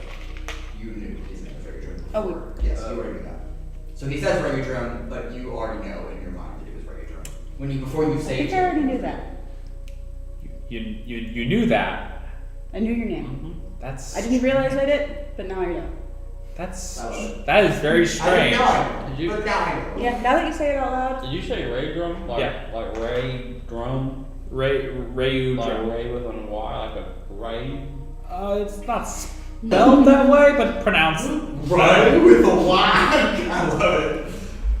Ray. It's like it's Raudrem.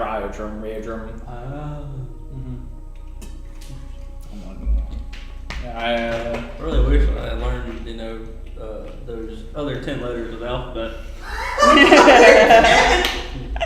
That's almost enough. What letters do you know, buddy? What's 16 letters? A, C, F, and G. I know I wrote them down here somewhere.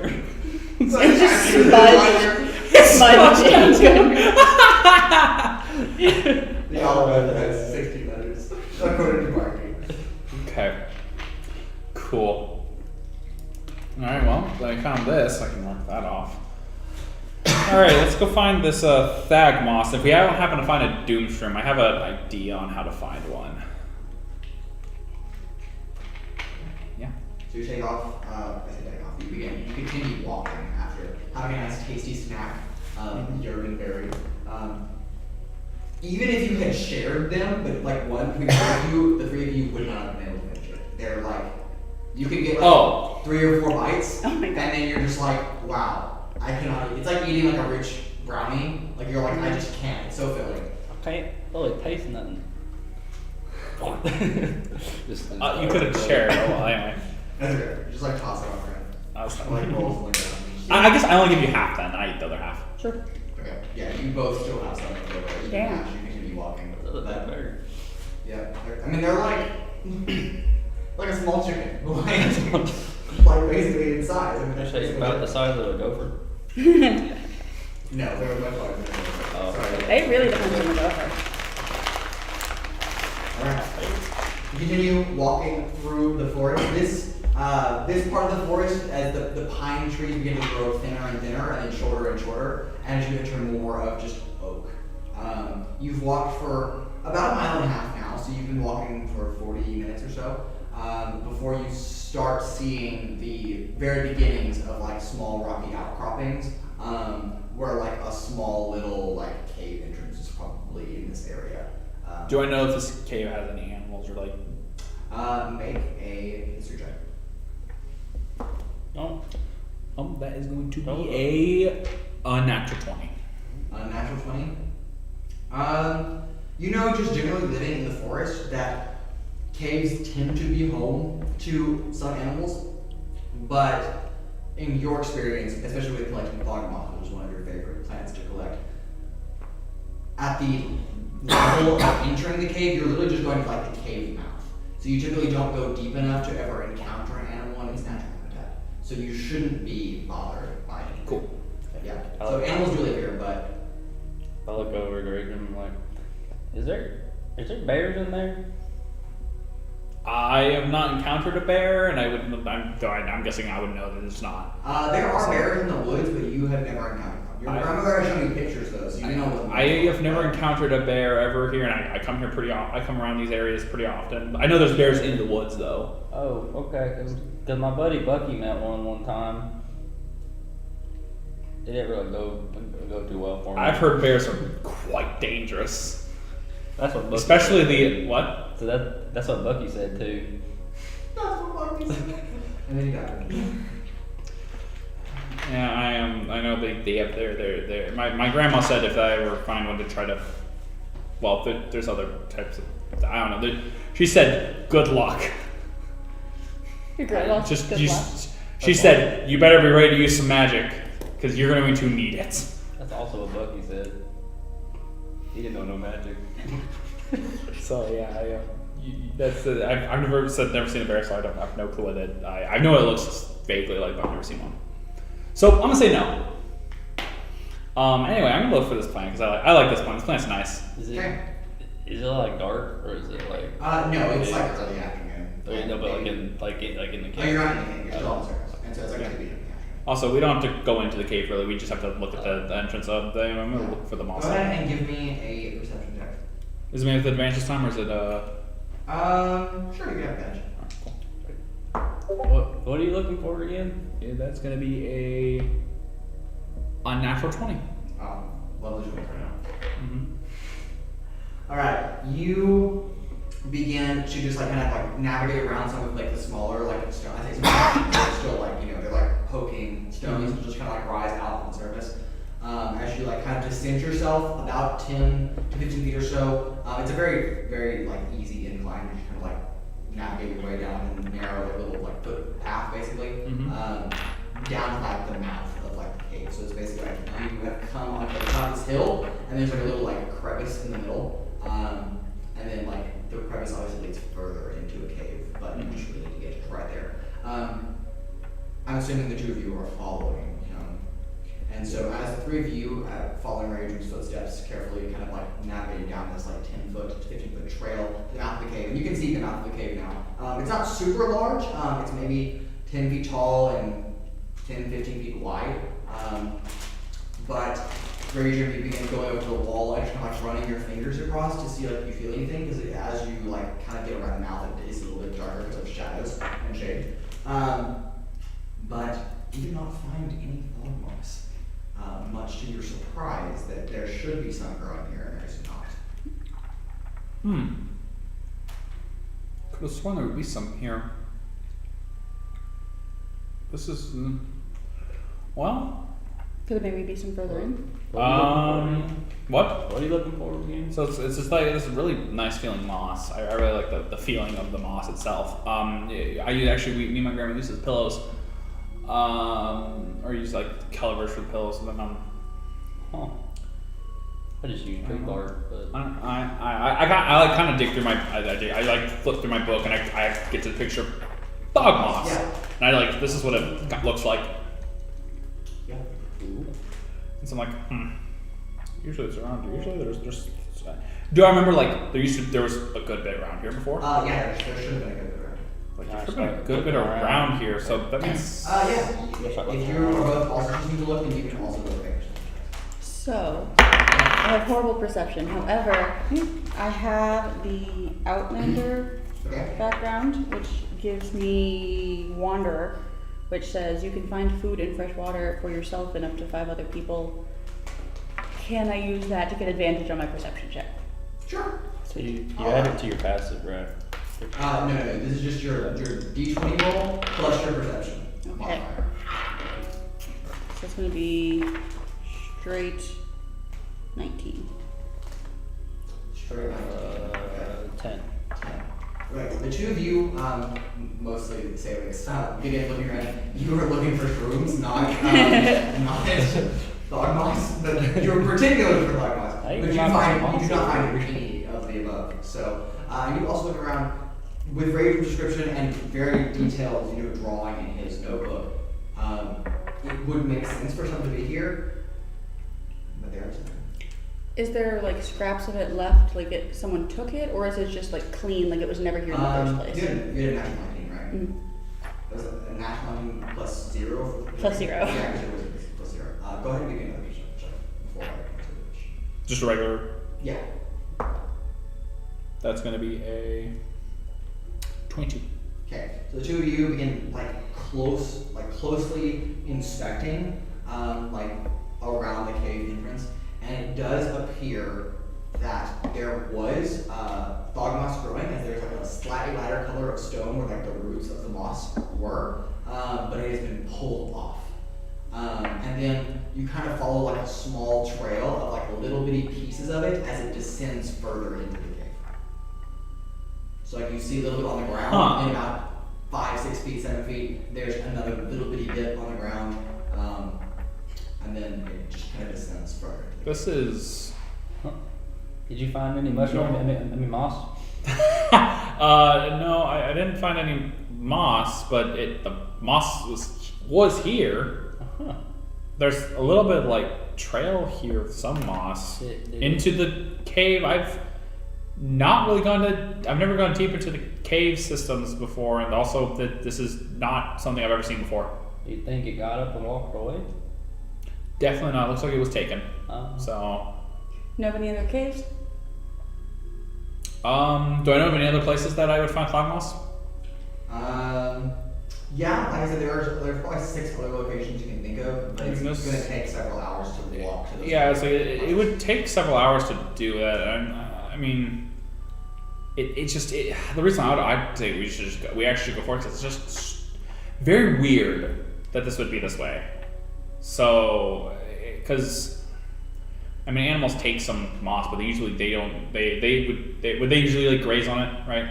Yeah. Certainly. Yeah, they usually graze on it. So for it to be taken like this, it looks like it was. Does it look like it was plucked by like humans? Or like people, like someone, things like it's like I can't really tell, but it looks like it was at least pulled on. Removed by something, you're not sure. It was removed by something, Huh. which again, that's strange for me. So I think we should investigate to see what's going on, but As long as you don't think there's no bears in there. I think us 3 together could handle a bear. That's what I'm A. I mean, you are. So. Well, we have magic. Oh, yeah. We have The bear magic. has That's right. I forgot about that. If the bear has magic, Magical bear. I don't think bears have magic. Unless is there a magical bear? You're I don't They are know. where I come from. cocaine bear. Yeah, that's true. Where you do come, there are magic. Okay. I don't. No offense. I don't want to visit where you're from. This does not sound fun. Well, if you want, I can cast this little doohickey thingy that makes flame come from my hand and light the way. That would be appreciated. Yeah, let's do that. Okay. Alright. You go in front then. Okay. You produce a small little light. Just kind of in front of you. It provides, I'm assuming, like a torch. Yeah, I think it's like. Oh, actually, wait a minute. It's You know what? First off though, before we go in, I do want to do one. I think there's something I can do. Because I can cast ritual cast things, right? I can ritual cast. Cool. It's like a 10 If y'all would minute make sure to watch me for like 10 minutes here, I'm gonna ritual cast locate animals and plants, Okay. or plants, Okay. and I'm going to do it for fog moss since I pretty much know it. Okay. It's in 5 miles. You get lots of pings, but the closest ping is deeper into the cave. There is a large abundance of it deeper in the cave, which is not necessarily unusual as long as it's not a damp cave. Then Thogmoss tends to find its home in cave areas, as long as it's dry. Does it seem like it's all centralized? With the spell, it's really hard to tell.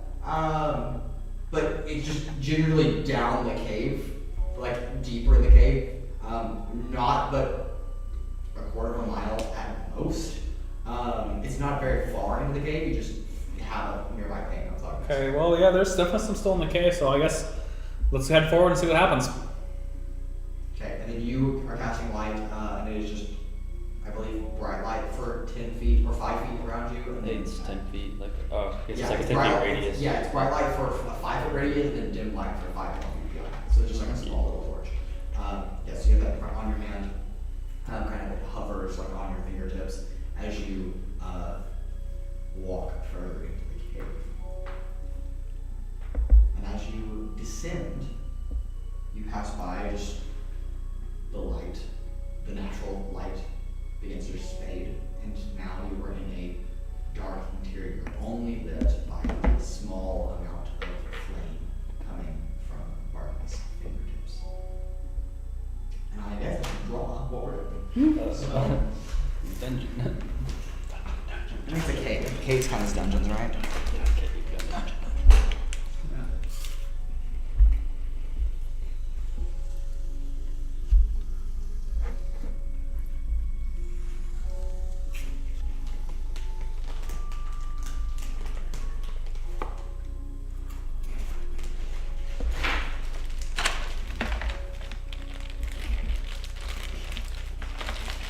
to do this during our break, so please ignore me. I can catch things, don't worry.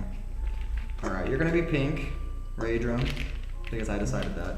Okay. I don't know why I'm giving you this. You don't need the thing. Okay, you're pink. You orange, okay? Can I go with green? Green, sure. You gonna be orange?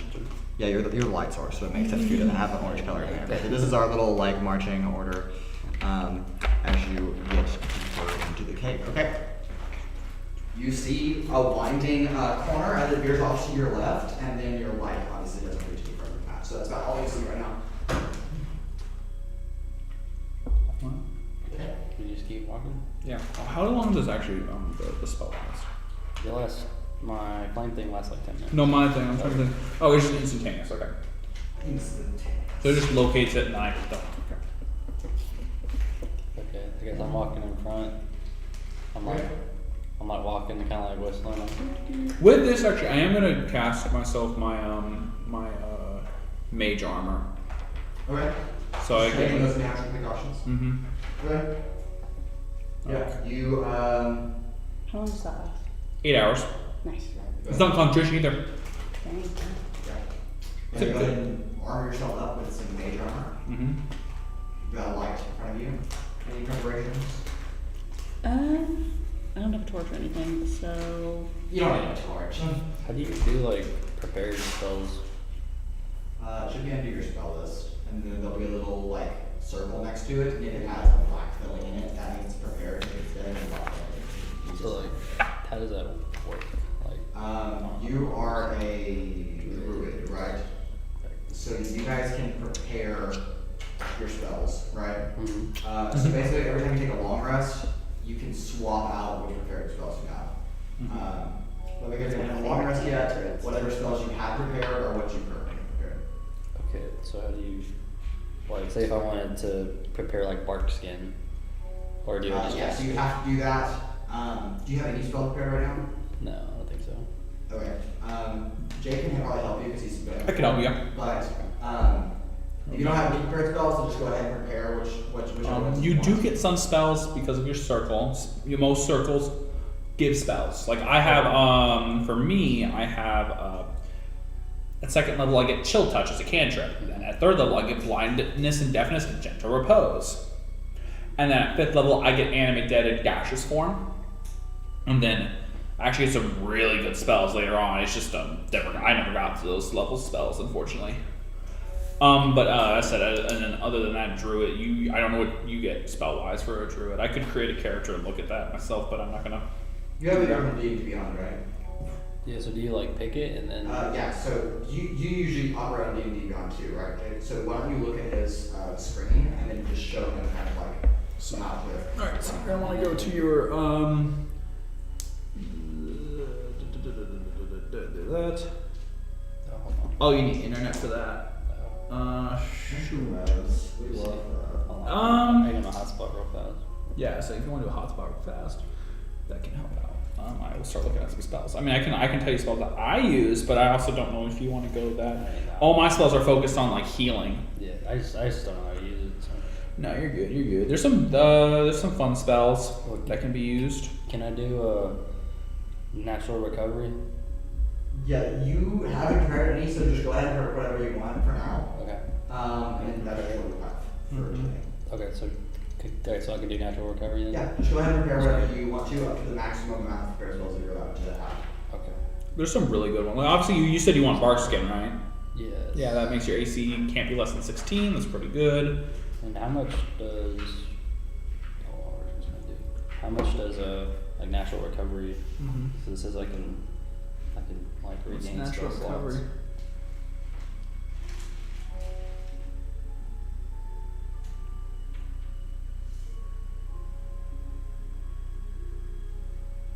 This one. Regain So that has to spell be used slots. on a short rest. We haven't taken a short rest. That's it. Okay. Yeah. Oh. Okay. Yep. So that's a short. That's I didn't know what druids could get that. I don't think all druids get that actually. I think that's a special thing for you. Because I don't have that. Yeah, that's all for sure. Yeah. That's usually actually what wizards have. I believe, if I remember correctly, wizards can do that. Warlocks gets all spell slots back on short rests. That's cool. Yeah, warlocks are like short rest gods. They are great with short rests. Yes. But if you do long rests, they can get very difficult to use. Except that they also have the best cantrip in the game, in my opinion. Shut. So from the time we fought the thingy, we didn't do They anything. haven't made any rest. Nope. But I don't think either of you lost any HP, so you wouldn't Nope. need short rest. You did. Yeah. I have a few spells actually that you might want to pick up. One spell because you said you like fire, right? It's called Fairy Fire. Yeah, you can be glue. It basically allows you Fire to. is not really fire, but Yeah, it's not. It's really not fire. It's It- very misleading. it outlines Oh, you're right, a you're right, creature you're right. It's just, with light, and then light. it gives you advantage on attacking them because they're more obvious, and if they're invisible, it makes them Mhm. not invisible. Yeah. That's not That's necessary. the only fire spell that anything related to fire. Oh, there's Flame Blade. You can make blade out of fire. That would be cool. You can use your action to make a melee spell attack with the fiery blade, and on hit, the target takes 3d6 fire damage. So do you have to like pick them? Yes, you go to known spells, and you pick them, including cantrips. So what you want to start off with, I'd say, is just pick them start by kind of looking at them by level a little bit. Oh, there's also Flaming Sphere. I don't know how good that is. Heat Metal is pretty cool, but I would say it's probably not necessary for this one. Moonbeam. Moonbeam is an amazing spell.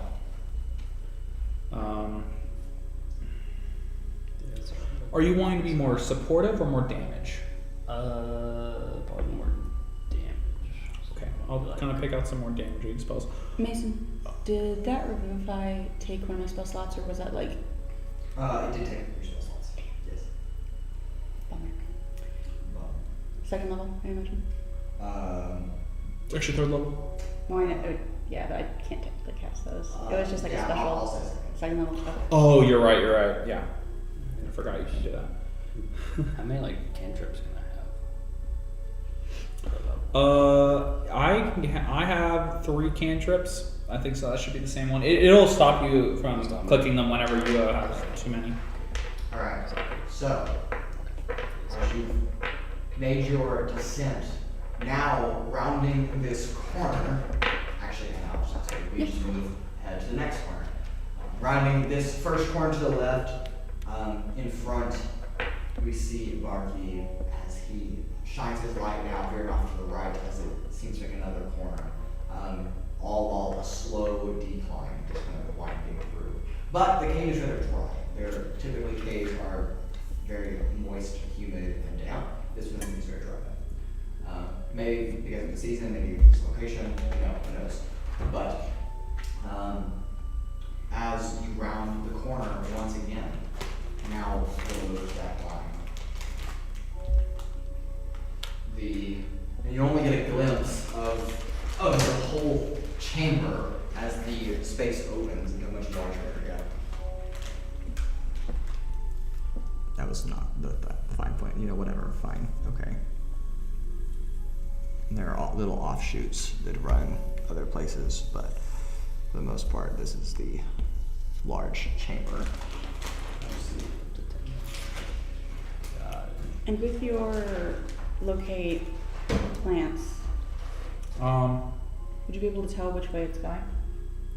Actually, that's a question when I'll be able to tell. I mean, I don't have it active technically anymore, but Yeah, it's instantaneous, so not particularly. I'd have to take another 10 minutes to do it again. Yeah. Which, in a cave, that's Yeah. As you round the corner, though, Barky and then the two of you behind him see just a little bit of a larger cavern-like space. That's what I was.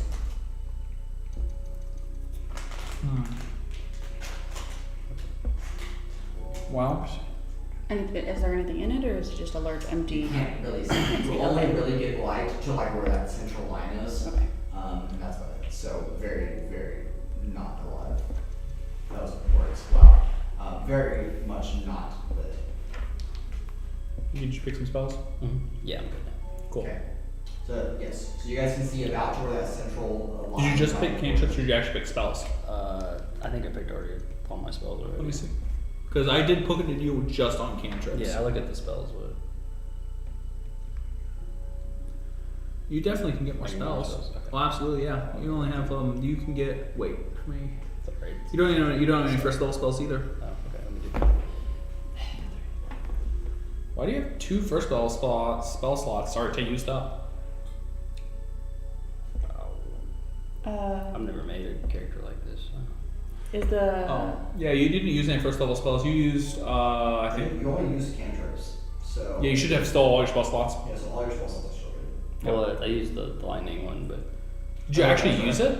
Yeah, so you're actually down 1 first level spell slot. No, the lightning one's a third level So spell. it's a third level. Oh, done. So you're down 1 of your third level spells, but all the rest of the spell slots are good. Yeah.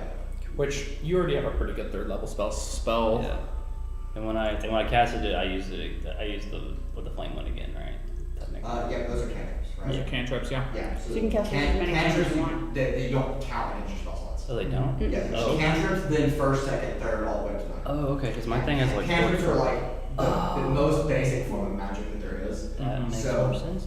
Yeah, so you don't actually waste spell slots. So You yeah. just stack as a cantrip. So just you could take a look through some of them if you have The learning experience. Yeah, it's okay. I understand maybe put a full on caster for it. You also, I mean, you're new to D&D, right? Yeah. Yeah, Druid is the hardest class to learn from experiencing it from It's a lot of up there. people. It's It's, on the list for sure. it's up on the list, at least from what I've experienced, and myself having made a Druid as my second character I ever created. They're complicated. I didn't play that character at all, even close to how I could have, and they could have been so much better. Alright. What are the 3 of you doing? As Well, you see the opening to a larger chamber. I don't have any way of making light. So unless someone else has a way of making light, I got right now. just the cantrip. You just did the cantrip. Yeah, me either. I'd have some torches, right? Like a torch stuff, or Roll a survival check for me. Oh, I do have torches. Okay. well, you do, but I rolled a 4 plus 7, 11. You did not pack any torches. Yeah, okay, so I didn't pack any torches, but Oh, you do have torches, so. I do like your them. torches, cool. Well, Take out a then, torch, kind of hold it over Marky's hand, and just enough to catch from his fingertips on fire, and then now your torch is all lit. And the torch casts a much brighter spread of light, so now you can see more of the interior. do you have a second torch? Because we can just walk around. Yeah. Yeah, you can have one as well. And now in your vision, in the middle, there are actual like pillars holding up this space. I also have now a torch as well, so we all have light. Very nice. And then a large collection of fog mice has kind of just grown around. Oh, like here's the fog moss. yes, lots of fog moss right there. Cool. I kind of set that. I kind of like blow up. I was like, I light the torch. I'm like, oh hey, we already found it, and hand it back to you. You just blow it out. It's like we have enough light, right? We have enough light with That's fair. theirs. Yeah. So I was like, all right, cool. Let me collect some of this. So I go up to start Okay, collecting. Move some. the pink token up to one of the. Yeah. Okay. And it looks like it's naturally grown there. It wasn't placed there. You have to get closer to look at it. Okay. I guess I'll do my perception check to see if I can tell. Or whatever. You're just there harvesting, so you approach. Oh, okay. Yes. Okay, and then Barky, what are you doing? Yeah, my turn. Are you standing in the mouth of the thing as you move further in? I'm further in with them. Okay. Alright, go ahead and make a perception check or investigation. You can pick. Probably actually no, let's do investigation. That's more what this is. Yeah. Your investigation. Do I do anything for the harvesting or just? No, you just start collecting it. I kind of like feeling it. Like, oh yeah, I like the feeling. Yeah. Okay, make sure you touch the moss. It's nice. 8. Can I use my funky little thing? If you had asked before you Damn rolled, it. maybe. You're but- right. Okay. Yeah, Maybe. so you have no clue. You're looking at it and you're like, what's that with me? All right. So I would get some thought moss. Enough for a stew. Or I guess I grabbed the 3 thog moss with the And from here, can we see down either of those paths? The light that you are is just a cast only goes to like you can only see like this Okay. space right here. So like it's a little bit further than the 10 feet you were getting, so it's like this. Okay. Obviously blocked by this. You can like see like vague like that there are other passageways, but you can't really see like more than just like, oh, there's probably a passageway there. Like you don't really know what's there. well. I'm like kind of done collecting it. You're looking around like. Do y'all want to continue forward, or y'all want to just head out? Because we got what we need. We got what we need. But also, it's still very strange, the moss situation. So I kind of do want to.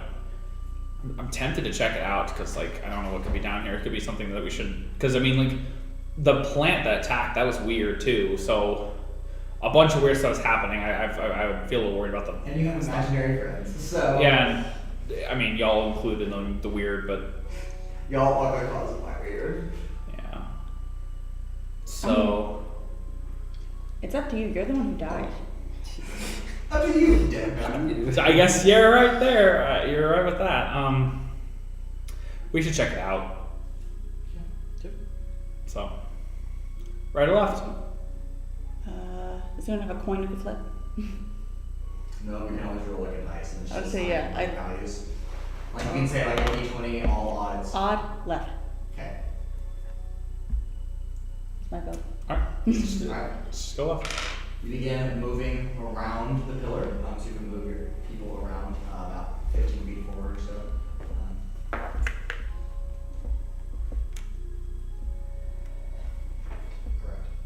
Bark.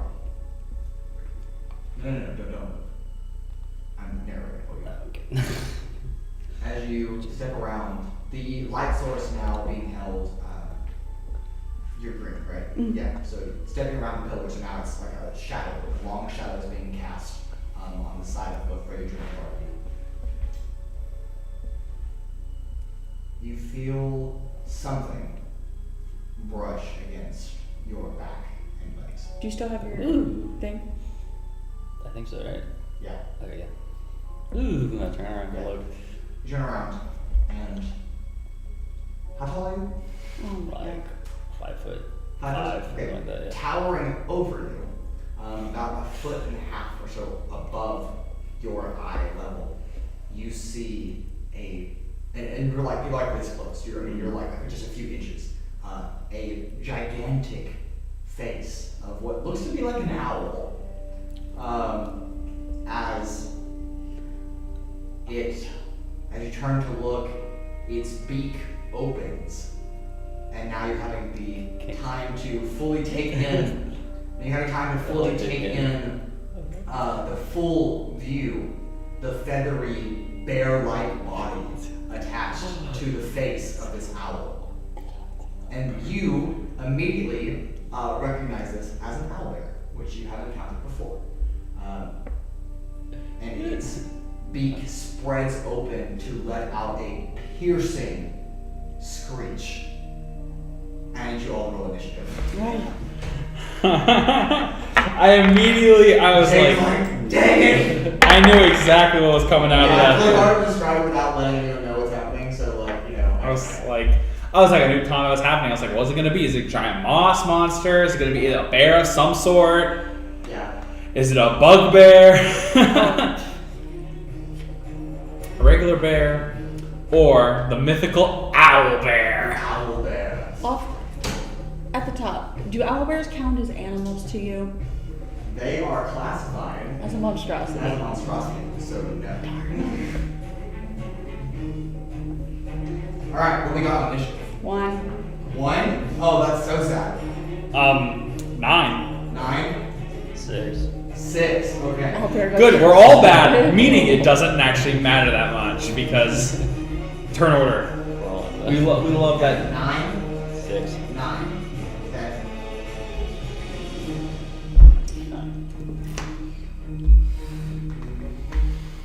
You said 6? And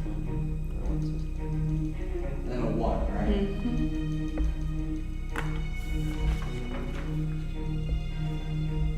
That is English. Alright. Just as it lets out that piercing scream, it is going to attack. It is large, by the way, so it takes up like this entire all 4 of the squares, just to clarify. Cool.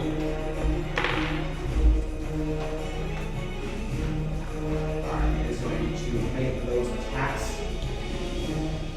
It's going to make 2 attacks, one with its beak, and it's going to claw you as well. That's a nat 1 on the beak, though, so let's just do the claw. What's your AC? 13. 13, that's a miss. As it claws and you jump back, letting out kind of like a, oh crap! And that alerts you, Salix, to the action that's going on. Yeah, oh, the piercing screech didn't? Well, that was probably an indicator too, but now you know that your companions are obviously in danger. That brings us to Raudrem, is your turn. Am I in range of the attacks? Right now, or is it like clearly? No, it is right now only engaged with him. Okay, so I am going to back up a couple spaces. You're like, I'm like, ah, shoot! you've never seen an out there before. What the? They have. What is that? Yeah. I am going to start off by using my action to wild shape using spores. Oh, I love this. Okay. So I basically I'd say as I kind of jump back, the hood of my cloak kind of falls back a little bit, or falls back, and basically how I imagine it, at least, it looks like my veins and like my body, from what you can see, turn kind of black. As like if you could look at my eyes would also be black. As basically you can see like sporish appendages, kind of not appendages, I guess, like kind of like like little growths. Yeah, little growths, kind of growing all over me, and like my like weaponry and everything like that. So everything of that sort. Yes, you take out your spore. Question: does reactions redo at the beginning or the end of This a? is the start of your next turn. Okay, So I can't then do the. I was gonna say this because then I could have used my. I guess I'm not gonna do that. So yes, I have that. And I kind of specifically described as yeah, basically infuse spores within me, and then I will. What am I actually bonus actions? No, I don't. Wait, I think that'd be useful here. So I'm just gonna cast Shillelagh on my staff. okay. All right, go ahead and cast Shillelagh and take on your spore form. Anything else you're doing? That's it. All right, Barky, you're up. Is the flame thing the only thing that's like breathing light right now? There is a torch being held by Salix, but it's on the other side of the pillar, directly opposite where you are. So right now, there's just a shadow being cast by that pillar. So the only thing lighting up your space is that small little flame pillar. I'm going to.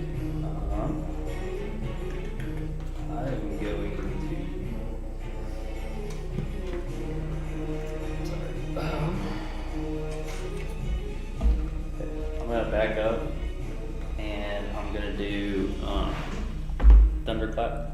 Okay. Yeah, This may save. it is. Sorry, thunder.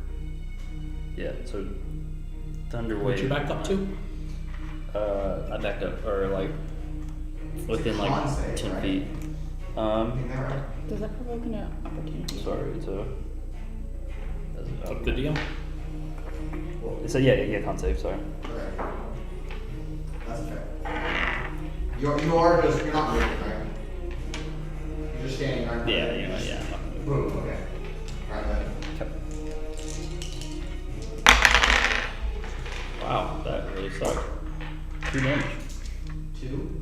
I got 2 1s, so. Oof. Okay. Unfortunate. And, but it takes 2 damage yeah. as a reverberating, thunderous boom echoes through the chamber. And then it's pushed back like 10 feet. Right. Alright, I can take it. Yeah, turn. Yeah. Okay. Is that your turn? Yes. Alright. As the thunderclap diminishes and the echoes as it spreads through the other hallways kind of fades off in the distance, another piercing screech comes out. As this one comes charging out of this chamber. Another one. 30, 40. It's gonna get right up onto you.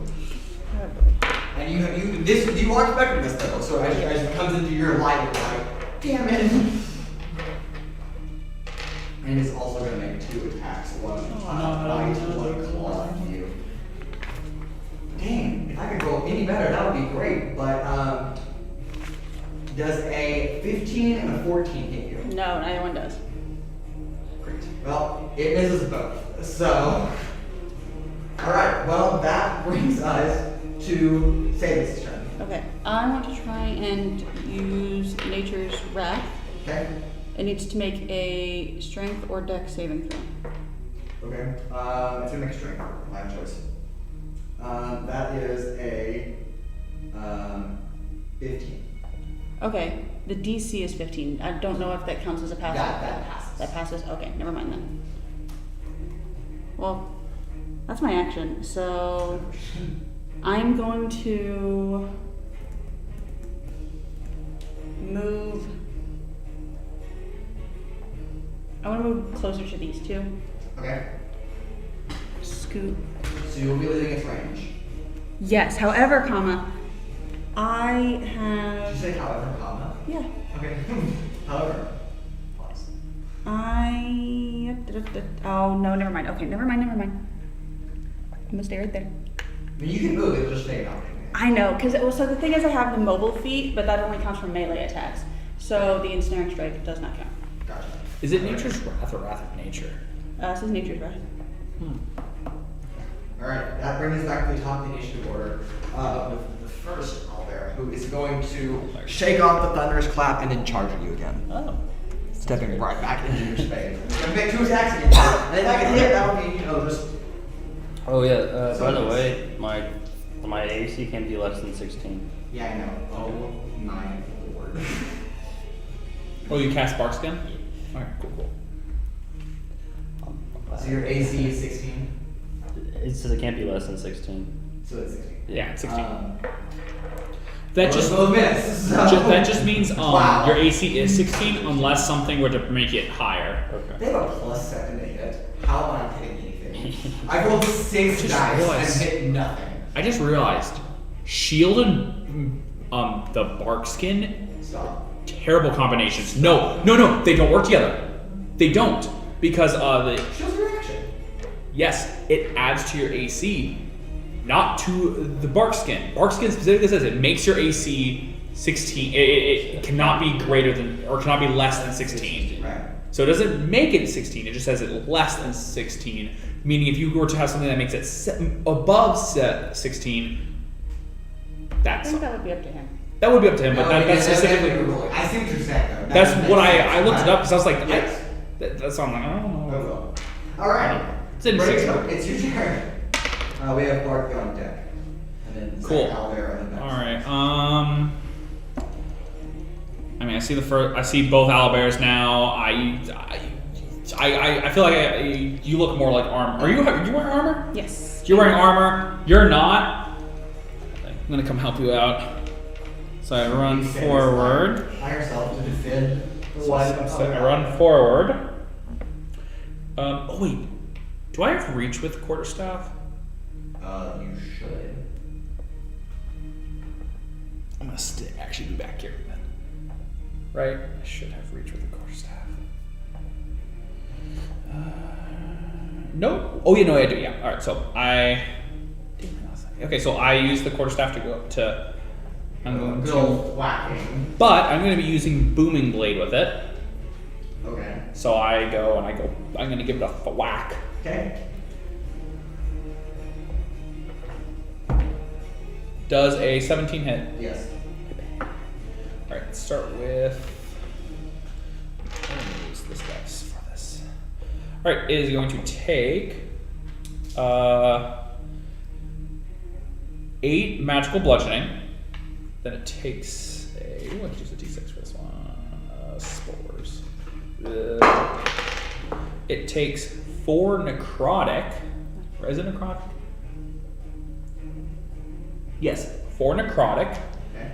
And 3 thunder damage. Okay. Yeah, so you just hammer into this. The spore, I feel like the spores kind of make like a bit like almost like it's like a little hammer on the end of it as it goes in, it bonks in. The spores kind of they hit, but they disperse as the stick itself goes in with magic as well.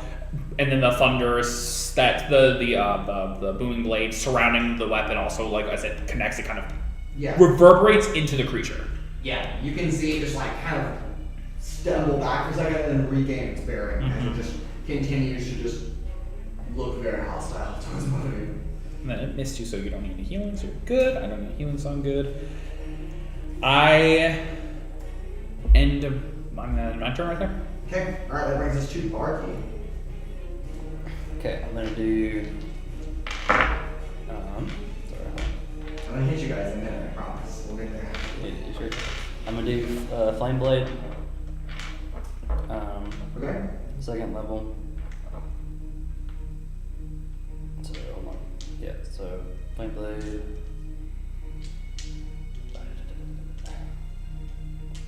Or do I have to like concentrate for 10 minutes and then do it? If it says concentration, then yes, but I don't think Flame Blade requires it. No, flame is that's how long it takes. it's That's the how long you duration, can okay. keep it up without. If you get hit, you might not be able to keep it up. Okay. Yeah. Then I'm gonna do that, and it's 3d6. Okay, so either a save or is it a save on my end or Constitution save, I think. Constitution save. Is it? I thought it was a to hit. Or- 'Cause it's like you're using a sword, I Does believe. it have a number, like a plus something next to the spell? Or is it, does it say like a... It says plus 6. I think I gotta roll for it. Okay, so it's a Sorry, my bad. No, you're good. You're good. I mean, it's It's At 20. Nat 20. Okay, congratulations. That is, obviously. And it's double damage, right? You can choose to double the damage. You have to do this before you roll. Right. So do you do Double damage. 3d6 damage for this one? Yeah. Yeah, so you can either roll 66 or 36 times 2. Let's do 36 times 2. Okay, so you're gonna roll 36 and then double that. Yeah. Re-roll the dice. Yeah. Or, sorry. It was like, Oh, yeah, it was a 2. Yeah, you caught it. Well, 16. That's already double. Okay. Yeah, it takes a heavy blow as you crash 16 damage into it. That's a lot. Mm-hmm. And I have it. Okay. Yeah. It's also like the producing light, so I don't need the. Yeah, you just just like in the face. It's Did you not say looking too you great cast out. that second level? I believe it's a third level spell. It's second. It's second? Flame Blade? I'm terrible. It is a third. You're right. You're level, right. but- My bad. You're right. Yeah, you cast Alright. it third. It is. It looks a little rough. I think from your eyes, Barky. Raudrem, we have no idea because you've never encountered one of these before. Mhm. But it looks incredibly agitated now that you've hurt it a little bit. So it is going to like wedge itself between the two of you, and it's going to make one attack against each of you. That's going to be. Oh, it's its turn? Yeah. Because I'm going to use I'm my. sorry. No, I'm like my bad. This one on Civics is going to never mind. Run up to you and attack you guys. Just kidding. I can do that. Those are both going to hit this one. I told you that's going to hit you eventually. We're getting there. All right, for the bite attack, which is a deep attack, I can read words. That is going to be a total of 8 piercing damage as it just like its beak just like into your body. And it hurts a lot. It's a very strong, forceful beak. And then while it's got you like kind of held for just a split second, it's also going to reach a claw and just like sideswipe you. And that is going to deal. That is going to deal 21 points of Jesus slashing damage. Christ. I go with it. Is that all of it combined? Yeah, that was 21 for the claw attack. Yeah, so 21 plus 8, so 29 total. Yeah, 29. Good lord. Yeah. Good lord, indeed. Good lord. Alright, it is now Salix's turn. As you kind of like free yourself from his beak. Okay, I'm just gonna go ahead and attack it. Ouchie, ouchie. Ouchie, ouchie, indeed. Neither of those hit, I imagine. They're both 11s. Do this both miss. Yeah. Natural 11s? No, 4 plus 7. Oh, okay, yeah, those are miss. Ouch. God, I am rolling like garbage. It's okay, I missed 6 attacks before I hit anything to the next 2, so welcome back. So, and then. It says when I make a melee attack, it doesn't say when I hit. Okay. Since I made a melee attack, can I move away now? Can you make it available? Yes. Sure. I'll allow it, because technically as wording says, make is not hit, so. Okay. It says I don't provoke opportunity attacks. Oh yeah, it specifically says whether you hit or not. That's nice. Nice. What is that? A mobile. Mobile. Mobile? Ah. Yeah, so you can move out of its range. Yeah. As you swing twice with your blade, while you don't make contact, it does kind of like blink for a second to like see where you are, and you already left its melee range, so you just like pick up. You round the corner and come into full view of another one. Yeah, granted, this one looks a little bit more injured, and by a little bit I mean a lot more injured than the one you just replaced face with, but you're like, oh no. Oh boy. Okay. I'm gonna enter in there. Okay. Alright, it's going to go up the other element. Reactionary halo of spores. Okay. I need it to make a con save. What do I want to? That is a 11. It fails. Yeah. Awesome. I get to do damage for this Just like thing. that. And so because of this, I get to roll 2 d4s for this. Because it doubles whenever I have my thing up. Alright. It's gonna be 6 necrotic. 6 necrotic. As the spores kind of surrounding me within like 10 feet as well. They're kind of like they're in the air. The creature starts its turn, moves a little bit. The spores just start kind of almost like just making like I don't know, like fists of just attacks. Yeah, just right into its face. Mm-hmm. So it's gonna shake those off and then move, kind of wedging itself. It's going to bite towards Barky and then claw at you. That's gonna hit you, Barky, and then to bite you is also gonna hit. Okay. What's the thing? I do have the 17 armor class right now. Yeah, okay, just making sure. I rolled an 18 on my weapon. So, alright, Barky, on your behest, I rolled the lowest possible damage I could have dealt, which is 6 piercing damage as it bites into you. And then for Raudrem, it swipes a claw at you. Specifically, as you know with your very high passive perception, that it is clawing at your side that has the Thought Moss box attached to it. And that is going to be a total of 17 slash damage. So what happens is when they go attack, the spores kind of center there a little bit, Okay. like they kind of like to protect where I'm getting attacked, Okay. and so they take the full force of it. Okay. They're still up, and they're still around, but it just kind of seems like they are weakened by it. Okay. So it's the damage going to be your spores kind of like Yeah, absorb that. it's I'm doing that as the temporary HP is like that. Yeah, gotcha. That makes sense. Okay. Nice play. Alright, that brings us to Raudrem's turn. All right. So is it where is it right now? Is it like here? Yeah, it's like wedged itself between you. So it's kind of like yeah, it's moved like here. right there. Okay, so I'm It buying honestly it. hasn't even picked up on you. So I'm still in you're like attack right there. range. I can't tell it's this super weakened. I will just. Oh, it moved. Yes. So it takes booming blade, the booming blade stuff. Right. It takes 2d8. Even though it moved 5 feet, that's still moving. Yep. It's the technicalities. Yes, that is going to be 11. 11, okay. So as it moves, the energy, I would hear it as well. You kind of hear like this thundering boom as it moves, and it kind of like shakes its body. It just kind of does damage to it. Okay. Yeah, it's over. You know how flavor text I think is a little bit. It kind of like booms in like a crushing like kind of thing. Like the light, the thing kind of does it. It crushes. It like breaks off the energy wise as it does that though. And so it's no longer active, but that's what makes the booming sound. Is as it crushes it cracks. Yeah. Still doing damage. Yeah, as the weapon loses the energy that it had been filled with, that thunderous crack of energy, like you're whipping it, and it just right into the creature. I go at it again with booming blade because I can tell that was pretty effective. Okay. So I'm gonna go. I use Living Blade, and it's super effective. So I go for another hit. Yeah.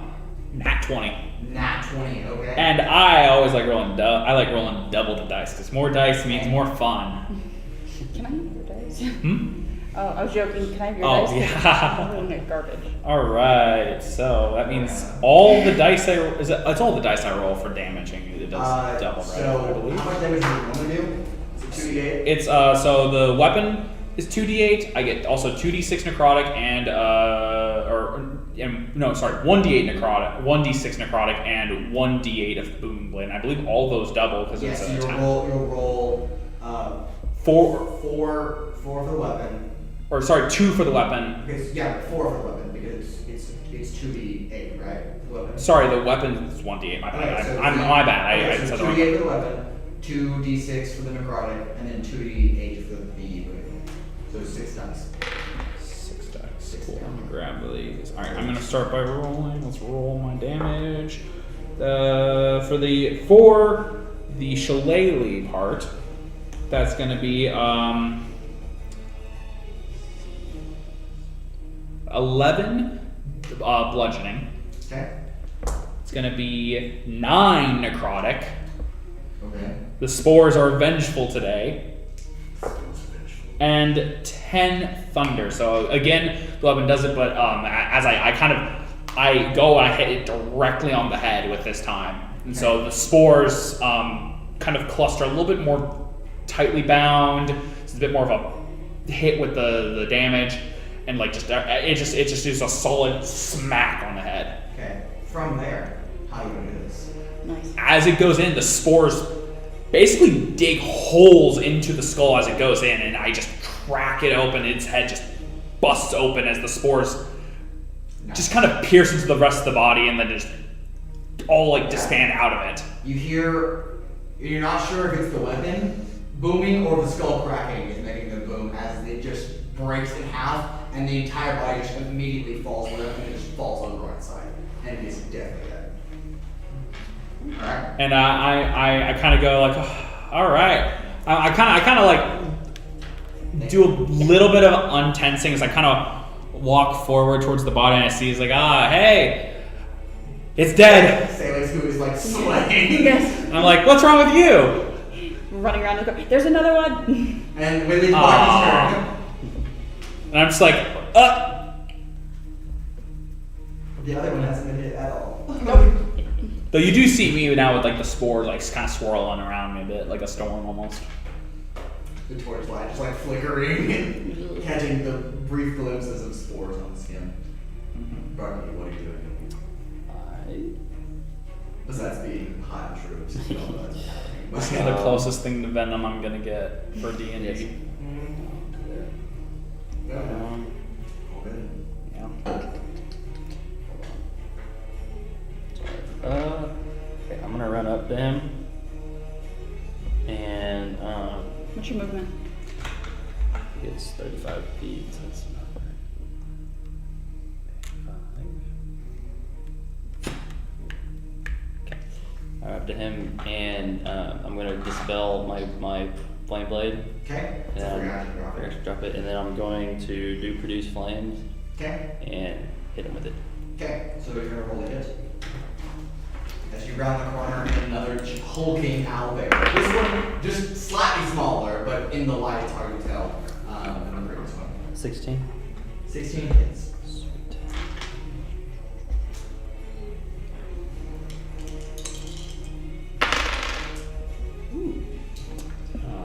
15. 15. Okay. Just a little cantrip. Okay. Anything And else you're doing? I can only do like reaction things, right? When it happened to me. It depends on what you have as initial reactions, but typically opportunity attacks are what most people have. Okay. So, which you can't use a reaction on your turn for the most part, so. Okay, because I just want to do like absorb the elements if he attacks me. But, Yeah. Yeah. Okay, yeah, so you kind of jump backwards as Raudrem fells the first owlbear. You see the second owlbear out of the corner of your eye turn, dispel your weapon with the flame, and then just cast fire directly like at its face. And you can tell it's very pissed off, which is why it's going to attack you twice. Your AC is 16, right? Mm-hmm. Okay, that's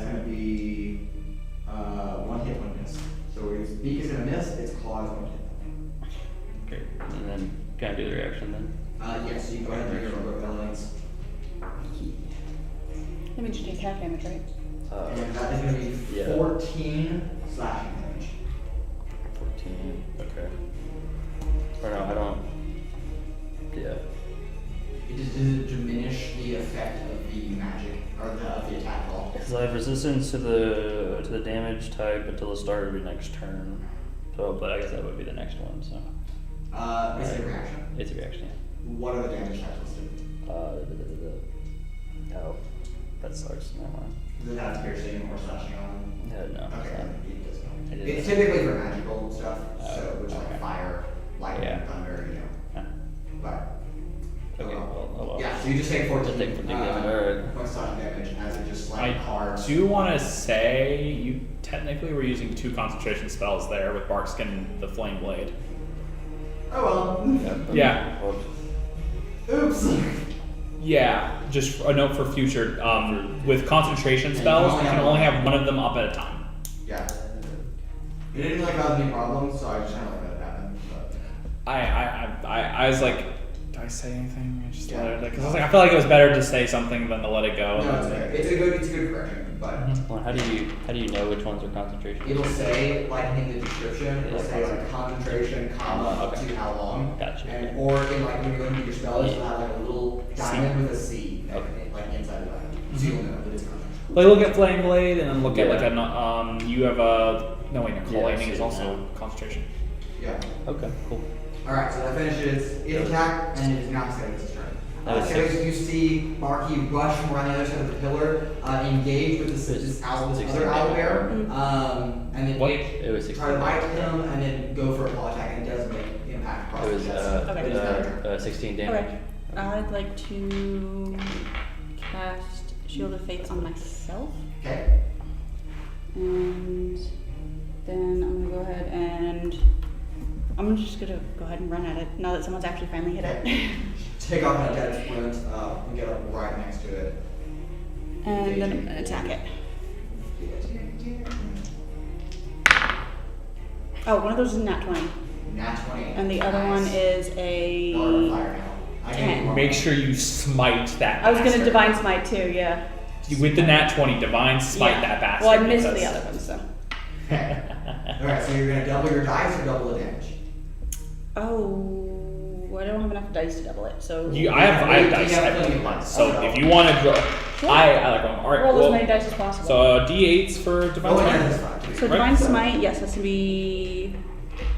be 4d8 for the Divine Smite. Are you casting at a higher level?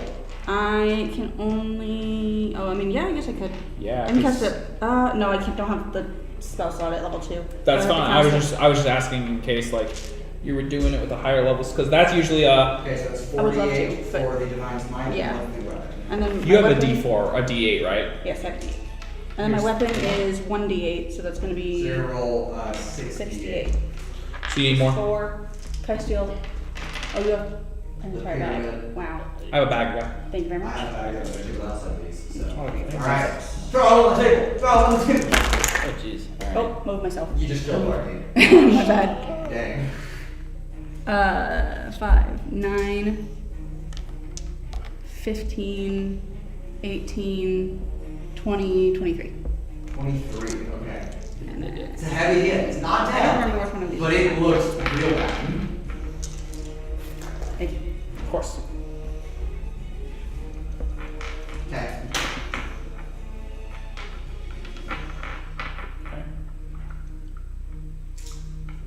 My turn now. Or? Alright, yes, Razor, that brings us back to you. I come back around this way. 1, 2, 3, 4, 5, 6. I'm not close enough to do anything. Right? Yeah. Am I anything? No. No. So what am I going to do is I see it and I'm like, do I see now it's kind of a little beat up? Yeah.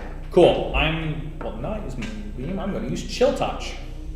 So I'm going to 9. Well, you're gonna miss. So yeah, I just said just go. Yeah, you reach out into like empty space, feel the magic come out of your hand, and then just like curve like a curveball off to like the left, and just miss the entire monster. You sneeze. Your grandmother is constantly reminding you to correct, but not overcorrect for your magical left curve. Like bowling. Yeah, like No, bowling. not again. Or golf. Oh always knew us, but I always was better with these melees. Alright, that brings us to Barky's turn. Oh, okay.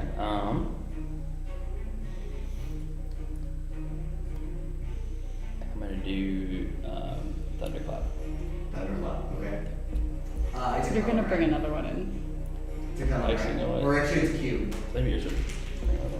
Cube centered on yourself, right? Yes, thunderclap. 10 foot? It says it's just a burst of thunder sound that can be heard. Yeah, what's the range on the spell description? 200 feet. Okay. Or like you heard. Oh, range? Yeah, It doesn't have. Oh, sorry. Range is 5 feet. 5 feet, but is it directly in front of you, or is it a cube centered on yourself? It's like range as well. It just has 5 feet on it. As well, so I believe it's a cube. it probably is, but it just is 5 feet. Oh, actually, maybe not. I don't know. It's a cantrip, right? Yeah. It has a range of Okay, so thunderclap, not thunderwave. Yeah. Okay, sorry. Definitely was thinking of a different spell. Um, Okay, yeah, 5 feet, you're good. Go ahead. each creature within range. Okay. So you're gonna roll. Dang, I was half hoping I was gonna be in the range because then I can use absorb elements for that. So, okay, sorry. I'm used to the first level spell thunder wave, but this is thunderclap. Okay. Alright, go ahead and roll to attack it. Oh. It's just a con 14. Is it a save? Yeah. Yeah. Con save? Con save, yeah. Okay. That is a 16. Damn, okay. Okay. Does it take any damage or half Half damage? damage on a failure or no damage on Cantrip. It just says. a failure? Probably not. Yeah. It must succeed on Constitution saving throw or take 1d thunder Yeah, so, damage. yeah. Typically when a cantrip has a save, it just takes 9, so yeah. Yeah. Okay, so you cast it, but it just like, It didn't work. it just absorbs it and look unfazed by your thunderclap. So, Okay. That's Alright. it. anything else? No bonus action? Nothing? No, that's Alright, that brings it to its turn. It's feeling a little cornered, which is makes it a little bit more defensive. And it's going to attack both Barky and Salix. Don't worry though, because they're both gonna miss. So, Can you use a cantrip and then a bonus cantrip? alright, Salix. You can use you can only actually can you use 2 cantrips on a turn? It's One's a bonus a action, one's an cantrip. action. Right. So the ruling is you can't cast 2 level spells because cantrips aren't level spells. You could cast a bonus action cantrip and an action. What about Okay. just? Oh, okay, yeah, okay, Yes, yeah. that is allowed because they're not level spells. Alright. Cool. That's Yeah, good. the to know. ruling is, which means you can also cast like a first level spell and in a cantrip with a bonus action. Or vice versa. Yeah, or vice versa, as long as it's not like I know a that first level one. spell and a second level spell. Oh, I know that one. Yeah, I've done that in your campaign a good I bit. didn't know we're doing that. Stardust You Blast. and Nyx both. Okay. Salix, Nyx found the one that was a bonus action to cast a really good damage one. Yeah, it's okay. It doesn't matter. Salix, go. Alright, I'm just gonna attack it again. You guys go. That's gonna be a 23 and a 13. 30's gonna miss. The 20's gonna hit. Okay. You just barely missed it on 30. And it's gonna be 1d8 plus 4. Screw it, I'll Divine Smite again. Can I steal 2 of these? Yeah. Take 'em. Divine Smite. Yes. Divine Smite. 6, 12, 14. 14. Okay. Nope. I was like, It's looking really bad right now. Anything else, Salix? Summon divine energy and smite down with your sword. I mean, everything is an action. Oh, they're so hard. Don't you have 2 attack rolls? Oh, you did. You Yeah. 30. Yeah, 30. Sorry. I can think. I promise. I don't how are you looking on HP? No, it's not good. It's not good. How are you looking on HP? I'm less than half. Bonus action. Bonus action. Bloody. You're fine. I just spores. That's it. I'm Yeah, fine so now. you're just fine. So, I'm like I'm fine now. yeah. This is the No. best my character has done with Never. the subclass. Yeah. There's like Alright. literally nothing else I can do. Okay, that's alright. Brings us back to Raudrem at the top. Cool. I'm gonna give you a healing word. We're gonna do a level. The words of healing. We'll do a I can heal level. myself if I need to. You don't have to worry about me. I have lay on hands and But shit. you can heal I can also tell you're more armored. Yeah. So it's like, it's a little bit better to do it a little bit on you. Raudrem's like, I'm gonna let Archie die. Yeah. No. That's gonna be a nice solid 6 HP to as a bonus action. And as my action, Ooh, yeah, you die. I'm within 10 feet now, right? Yeah. Cool. The big smacker with the The big smacker. booming blade. Specifically smacker like SMACKA apostrophe. Yeah. It's a miss. It's 11. Yeah, it's a miss. You tried the big smacker, but It was lacking. the owlbear kind of like whoop, out of the way. I attacked its back, so I kind of hit the darkness a little bit, you know, Yeah. just mess with it a little bit. Yeah, It's like, shoot, I missed. tried. But lots of shadows are moving around, and like flickers of light, so you got easily distracted and just didn't get a good hit on there. That's okay. Barky, it's your turn. Okay, I'm gonna first do cure wounds first Okay. level. On yourself? On myself. Okay. And then I'm gonna do produce flame as the bonus action. Okay. Can this is a bonus action? Mm-hmm. Oh, alright. Yeah, it's got both. That's both. Does it say BA/A?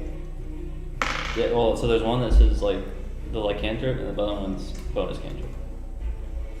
Bonus action? 1 second. Let me make sure. It is an action. It's not a bonus action. No, wait. I I'll show you what the lettering means. Oh, Alright.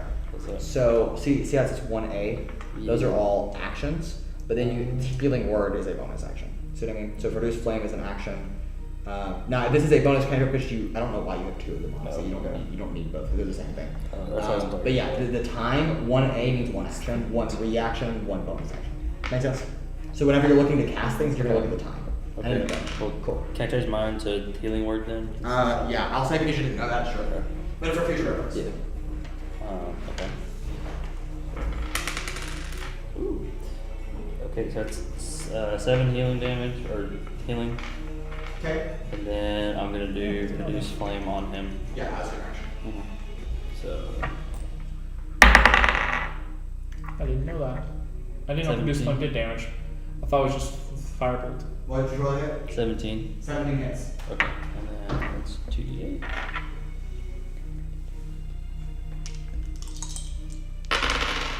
Ooh. 14. 14 damage. What did you roll on your d8s? A 6 and an 8. How did you do this? Ooh. Okay. I'm gonna, after feeling a little bit revived, just a little bit. Okay. I don't know, but I take the flame and I'm about to chunk it and I go, "This one's for Bucky!" No. This was Barky. I don't know who Barky is. I know who Barky is, but it's okay. Alright, yeah, you throw a little extra power in this produce flame, and you just direct contact into like its mouth, and it just like swallows it, and you see a little poof as it just rolls over, and a little bit of smoke trails just like comes out of its mouth and it just like falls on the ground. Alright. A lot of initiative. I checked the pouch that had the moss. Is it okay? It, because of your spores, it is still contained. We're good. Okay. But you can gather now. What's your intelligence stat? 12. Well, an average person of intelligence can figure this out. If the moss is probably accumulated down here unnaturally by the owlbears who have found a new favorite snack, because that's eating meat. Okay. So that's why there's such a large collection down here. And now that you look more closely at it, and you probably couldn't tell earlier because of the lighting and then okay, the owlbears, the moss on these pillars is mostly not natural. It has been like stuck on there with like saliva and just like stuck on the Ew. wall. It's very gross, but Okay. Well, Did you take any damage? well, technically yes, but I have temporary HP. Mm-mm. yeah, shut up. Hey, I'm kidding. I literally didn't get to like my temporary I HP know. last time in like all your thing. You always took it out in one shot every time. True. Which is why I wanted to switch in the first place because I could never keep up my symbiotic thing. True. Did you Yeah. need any hit points? Yeah. How are you? I'm about half. Okay. Too. I guess we probably let's do some healing up. Yeah. for Some y'all. healing. I'm gonna take. Erase the map. What's your max HP? 28. 28, and you're at 14. I'm at 19. You're at 19. Okay. I'm gonna give you 9 then. Get you back to full. I'm gonna put my hood back up as And then- the spores kind of return to me. I'm gonna give myself 50.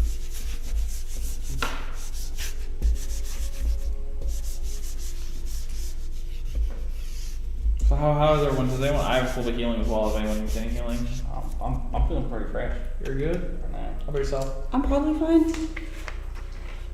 I'm almost to full. Okay. Yeah, I feel much better after letting up The rest. damn stress. No point putting one anyway. You got revenge for Bucky. Yes, poor That's Bucky. good. Whatever. You probably don't want to look at the other one. The other one's pretty much. Gone. If you as we walk out, you like look to your right and see basically the.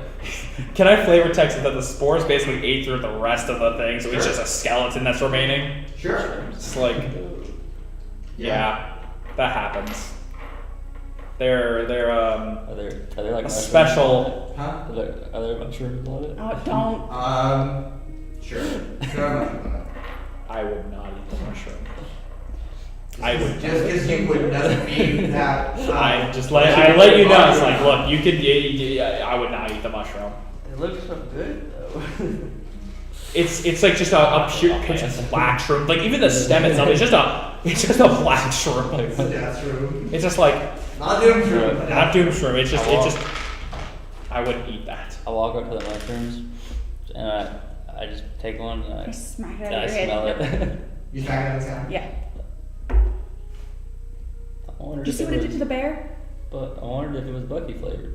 Bucky flavored. What does that even mean? Let's get out of here. Marie. I'm like, all right, let's go. I thought Bucky died to a bear. He did, but he's alive before then. And you tasted him! How did you know? That is a story for another time. We'll continue this one though. Let's leave. Alright, as you exit the cave, you've now resurfacing out through the small mouth of the cave and back out into the forest itself. It has been about 45 minutes in total. So we're approaching 4 or so in the afternoon. And I believe you've collected all of your ingredients except for the doom shroom. I'm like, all right. I as like kind of the rest of the temporary HP subsides because this die didn't activate my form anymore. I will ritual cast at the foot at the thing of the off the side actually, kind of when we get to the forest area. I'm gonna use again ritual cast locate plants to find a doom Okay. shroom. It's a 5-mile radius, right? 5 mile radius. It Alright, is. what? How long is a short rest? 1 hour. 1 hour. Bummer. Yeah, it's like it's getting late. Let's just find this doom shroom and. I was So, wondering if I could about- count your ritual casting as a short rest. Hmm? I was just wondering if I could count your ritual casting time as a short rest, but I know the ritual cast is 10 minutes. It's Yeah. Sure, it's 1 hour. Yeah. If there's a spell that's an hour plus 10 minutes, yes, but About 800 feet or so further away from the cave entrance, so further from where you came from, you could in a doom shroom. this way. I want to get this day done with. Honestly, this has been a weird day. Okay.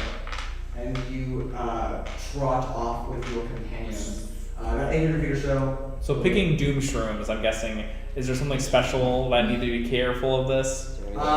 Yes. You can roll a history check, or a nature check, or a survival check to recall the information that you need about them.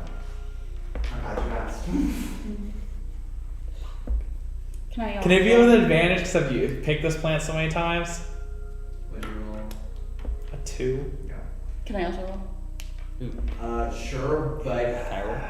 Well, it's a 2 plus 7, so it's a 9. But like, I'll let you roll again because they're helping you. Yeah. Oh, yeah. Can I give him the Instead of assist? them rolling, you can roll more. alrighty. Because yours is probably. So much better. Okay. Okay. That's gonna be a 22. 22. Okay. So you know that you need to slice it at the base, and it's a very large mushroom. I mean, like I said, it's It's a 2 foot tall. How mushroom. thick is the? It's like this, Yeah. but it's a mushroom, very soft. But you need to slice the base all the way through in one clean sweep because doom shrooms get their name for being improperly harvested and then they explode into a massive fiery explosion. Like Plants vs. Zombies. Mm-hmm. Yeah. Okay. I need your help with this because you have a weapon that I think could do this pretty easily. Okay. You see this? The base of this mushroom right here? Hmm? We're not there yet. Oh, we're not there yet. I'm starting to explain it. I yeah. know, like, okay. So what we're gonna do is we're gonna find this mushroom. This mushroom's big. It's a Now, Is it a mushroom? I could cut it, but it's still would. I think it'd be dangerous because I don't really have I have the weapon for it. Like I pull out kind of like a knife. It's like this will work, but also I feel like this will be a lot easier if you do it. Probably. Because usually it does take me I have to prepare. I have to make sure I'm perfect with this. You, I think, would be a little less I need to make sure I'm absolutely perfect, but you want to be good with this. Could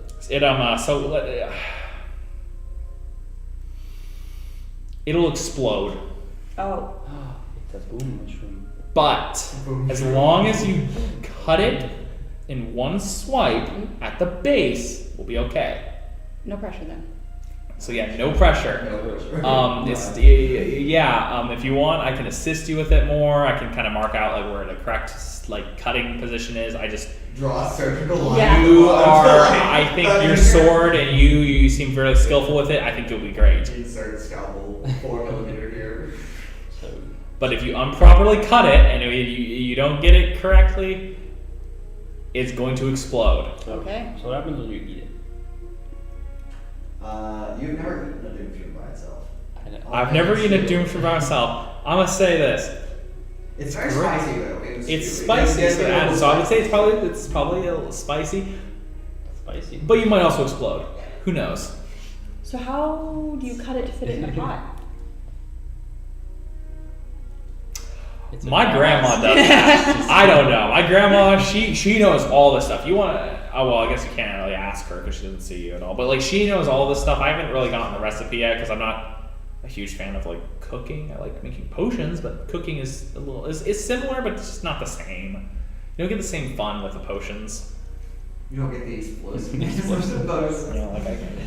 You don't get the. It's not as fun with this potions. Anyway, so yeah, I guess after this we've reached Yes. this. By the time you finish this conversation, explaining to Salix how you are supposed to cut through the base of the mushroom in one fell sweep, you arrive at a collection of pine trees once again, stepping more into a pine tree area and more out of the oak portion of the forest.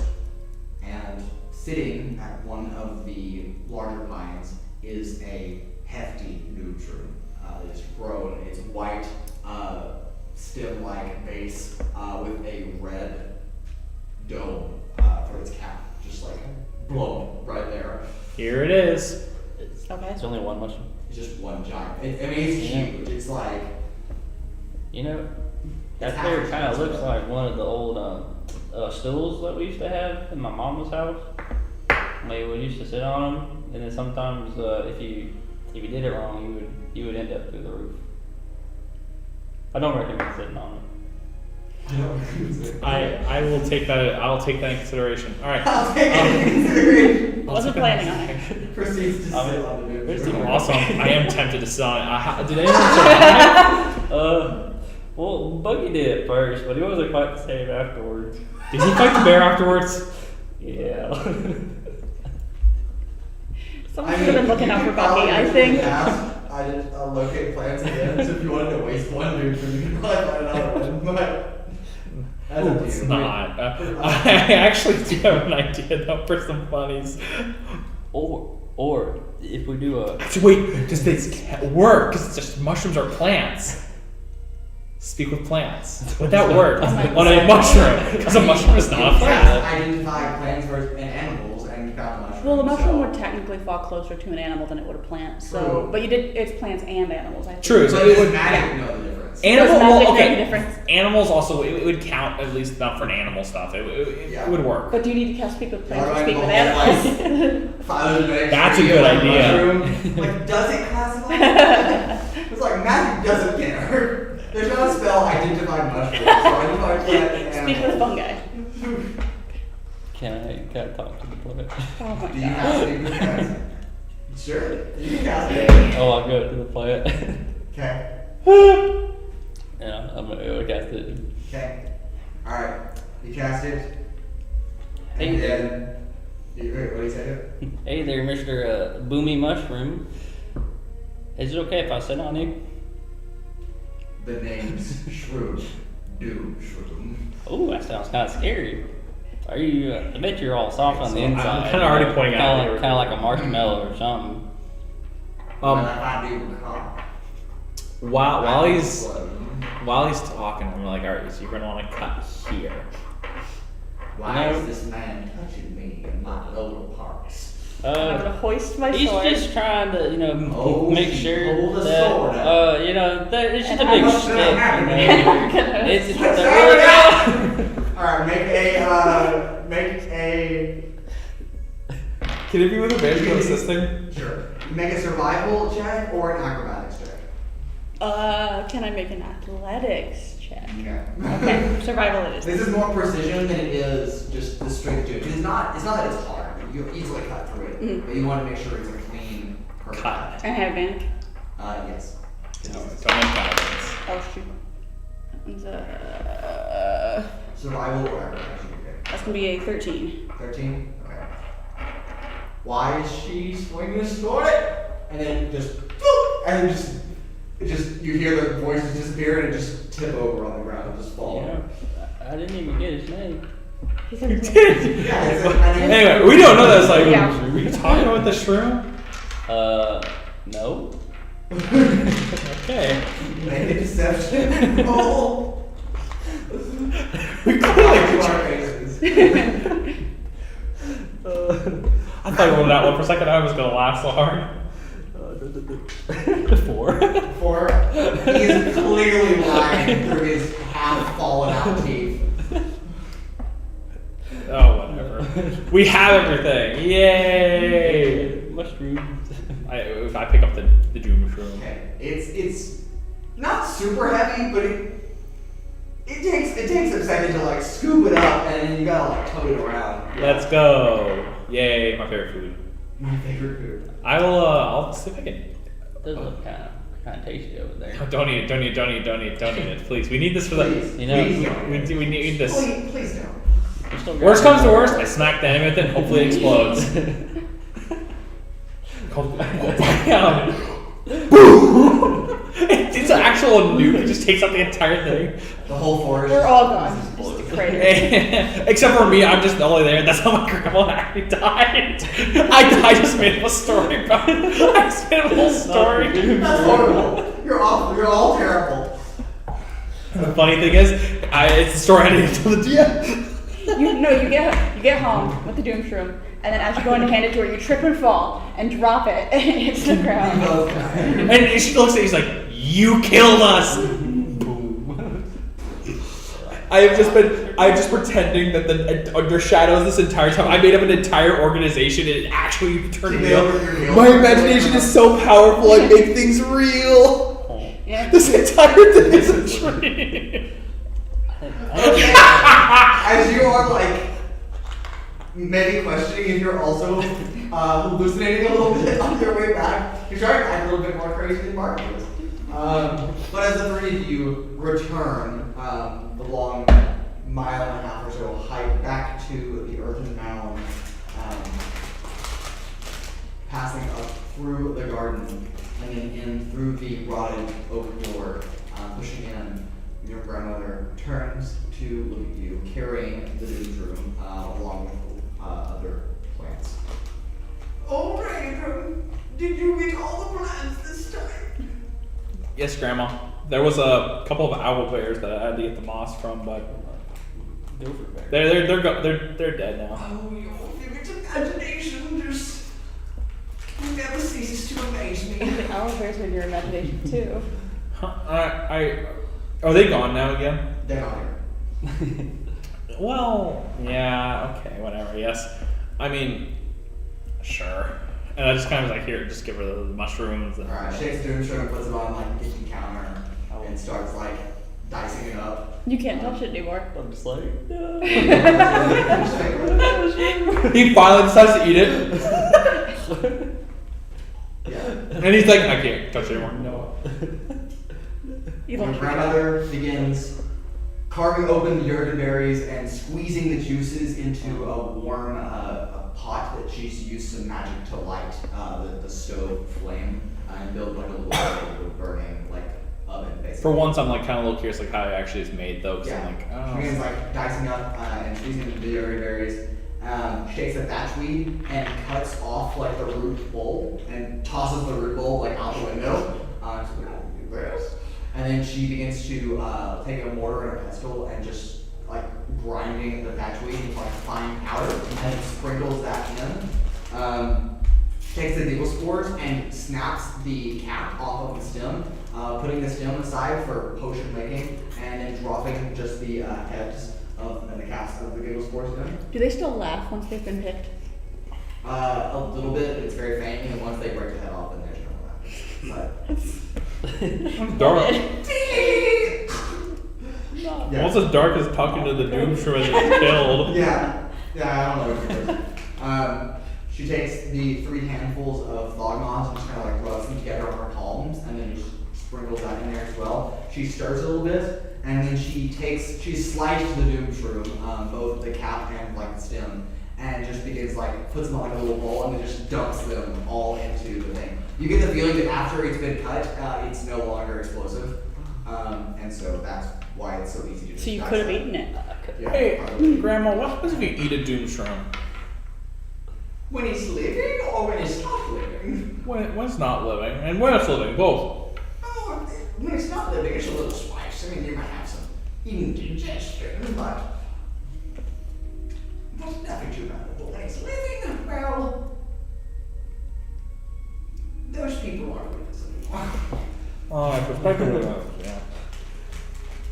Anyway, let me get back to stirring. Was your day just as fun as always? It was interesting. I love to hear that. Yeah, I said I got attacked by that plant thingy. I think I technically died to that thing, and I got revived by these people who are, you can't see at all, and I can't see anymore either. Then I came back here, and then I went off to get more, and I found the owl bears, and we defeated them. Such a vivid young boy. Your imagination is at the peak.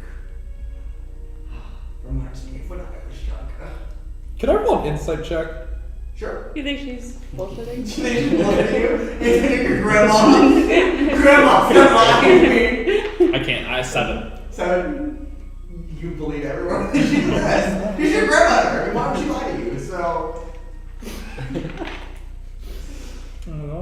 Oh, because this is this is very weird that you're hearing this. Yeah. Not concerned at all, but I feel. I mean, but you do love shrooms, not necessarily to eat them, but to to observe them. So it's not super far fetched that you could have caught a whiff of a shroom or something, but She thinks who you're knows honestly what happened. But nonetheless, after about 20 minutes of a warm broth being made with this stew, your grandmother adds some different seasonings and a little bit of oil into the pot and serves you a steaming hot bowl of Jurgen stew. I'm like, all right, great. I'm gonna. I like kind of try to. I grab like 2 more spoons. Like, is it a huge bowl or is it like a? It's a moderate sized bowl. It's like, can you It's more make than 5. 2 more bowls? Or is it how much is left actually? Enough for 2 or 3 more I bowls. was like, would you be able to put 2 more bowls? For my imaginary friends. Of course. And she gets up from the table and walks over and pours like 2 very small bowls. What would be, if you put them together, would be about what one portion of you or her is eating. Here. It's like, great. Can I eat this outside? Is that okay? Of course. Cool. So I go out, I take the bowls, and I go out to the forest edge thing or whatever, and it's, do they appear again? No. I'm like, I well, want to taste. I guess they're not coming back for this. Oh well. That was interesting. That was an interesting thing. Maybe I did imagine it all. Maybe you're just crazy. That's like that felt so real. Everything that happened. I don't think I did, but I don't know. Well, I'm just like I just sit there and I just eat it there. Okay. Yeah, you eat in silence alone in the garden, right by the hanging vines. Is that where they appeared last time? They appear a little further out. But Oh, you then I walk- go- You walk a little further out. I was like, alright, again, return to the car and just kind of eat outside. And I'm like, alright. I eat all. I'll eat the whole all of it. And as Anaris sets on the horizon, you bring your bowls back inside, setting them in the sink for your grandmother to wash either after dinner or the next day. Jurgen stew always makes you super tired. It's like eating Thanksgiving turkey. You're like always super full, super exhausted afterwards. Give my grandmother a hug. Yeah, she embraces you in her gentle hug, and you lay down in your bed, pulling the blind a little shut. Hi, Grandma. Good night, but sleep well. Hopefully, I can this night. And as you drift off to sleep, Do I have memories of the nightmares and stuff like that? yeah, Mm-hmm. yeah, you recall. It's a pretty. I know I can crawl the inside. I was like, do I know that I'm having nightmares, or it's just kind of like one of those things where it's just. I mean, obviously in the moment it doesn't feel like a nightmare, but yes, Mhm. you are aware that it's nightmares. I was like, alright, yeah, hopefully I can actually have a peaceful night's sleep for once. Yeah. And you drift quickly off into slumber. Your grandmother tends to taking care of all that she needs to, and we find ourselves in the midst of the evening.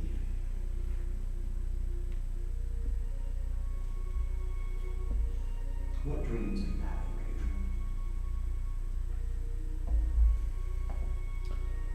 Raudrem? I mean, I probably have I feel like I probably start having a bit of a dreams of like the day, because it was a really weird day. I feel like that would introduce itself into the head of the dreams. So kind of having dreams of fighting like the owl bears and stuff like that with the people who I fought with, Yeah. Barky and I forgot your name. Shoot. Salix. Was it? Salix. Salix. Salix. Salix. The next. Salix, yeah, Salix and Barky. Them doing their own little thing they did. You know, you fire and then you paladin stuff. I don't know exactly the specific one that you did. It's hard to put in words, but Put a words. pleasant dream. I see the one plant creature that we were fighting, but I actually instead of getting trapped by it, instead I actually just fight it normally and then just it gets rid of it and everything. Talking mushroom. Yeah. You know, the doom shroom, like something like that, and just kind of dreams about that.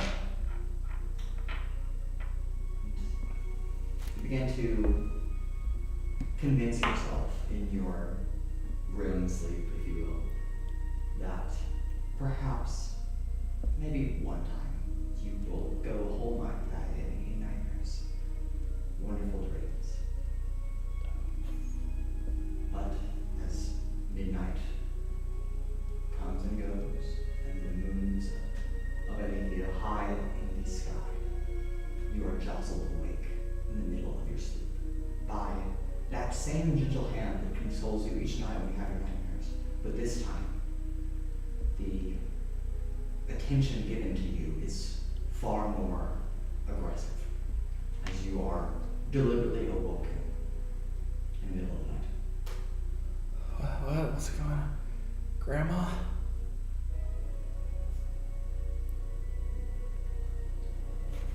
She jostles you awake. Wake up. What's going on? Hurry, there's no time. Huh? She, as you're like just coming to your senses and you step, kind of like you get yourself out of bed, she like throws like your cloak onto you and pushes the backpack of yours, like stuff with all of your supplies into your hand. What's going on? What?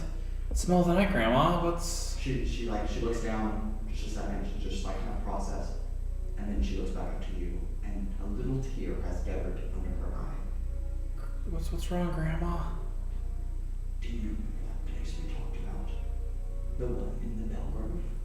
Yeah, I remember that place. You said if there was ever any Yes. danger. That hiding spot to hide under the bell roots, where you can use your magic to conceal yourself. If I ever had to face any bad people, do you remember that space? Yeah, I remember that space. Go there, and I'll come get you shortly. Okay, Grandma. She Be safe. shoves a note into your pocket and pushes you out the back door. Go, hurry. I kind of like throwing everything on a little bit, just run off. Yes. You just sprint off into the Bell Grove, doing exactly as your grandmother has taught you to do. You find a nestled opening at the base of the Bell Grove trees, between the roots, where you can get down low, conceal yourself in a little makeshift hut, if you will, and use your druidic powers to pull the roots over you to conceal you and hide you. And then it is now that you pull open the note, reading. And it says, I love you, and may the forest and the light protect you from darkness, always. Love, Raudrem Nightshade. Your grandma. And 1 hour after another, and then 2, and 3, and 5, and 10. The day comes and goes, and at dusk the following evening, it is now that you find yourself in a position all alone. But Raudrem Nightshade never came and got Raudrem out of the Belgrove Forest. She never returned.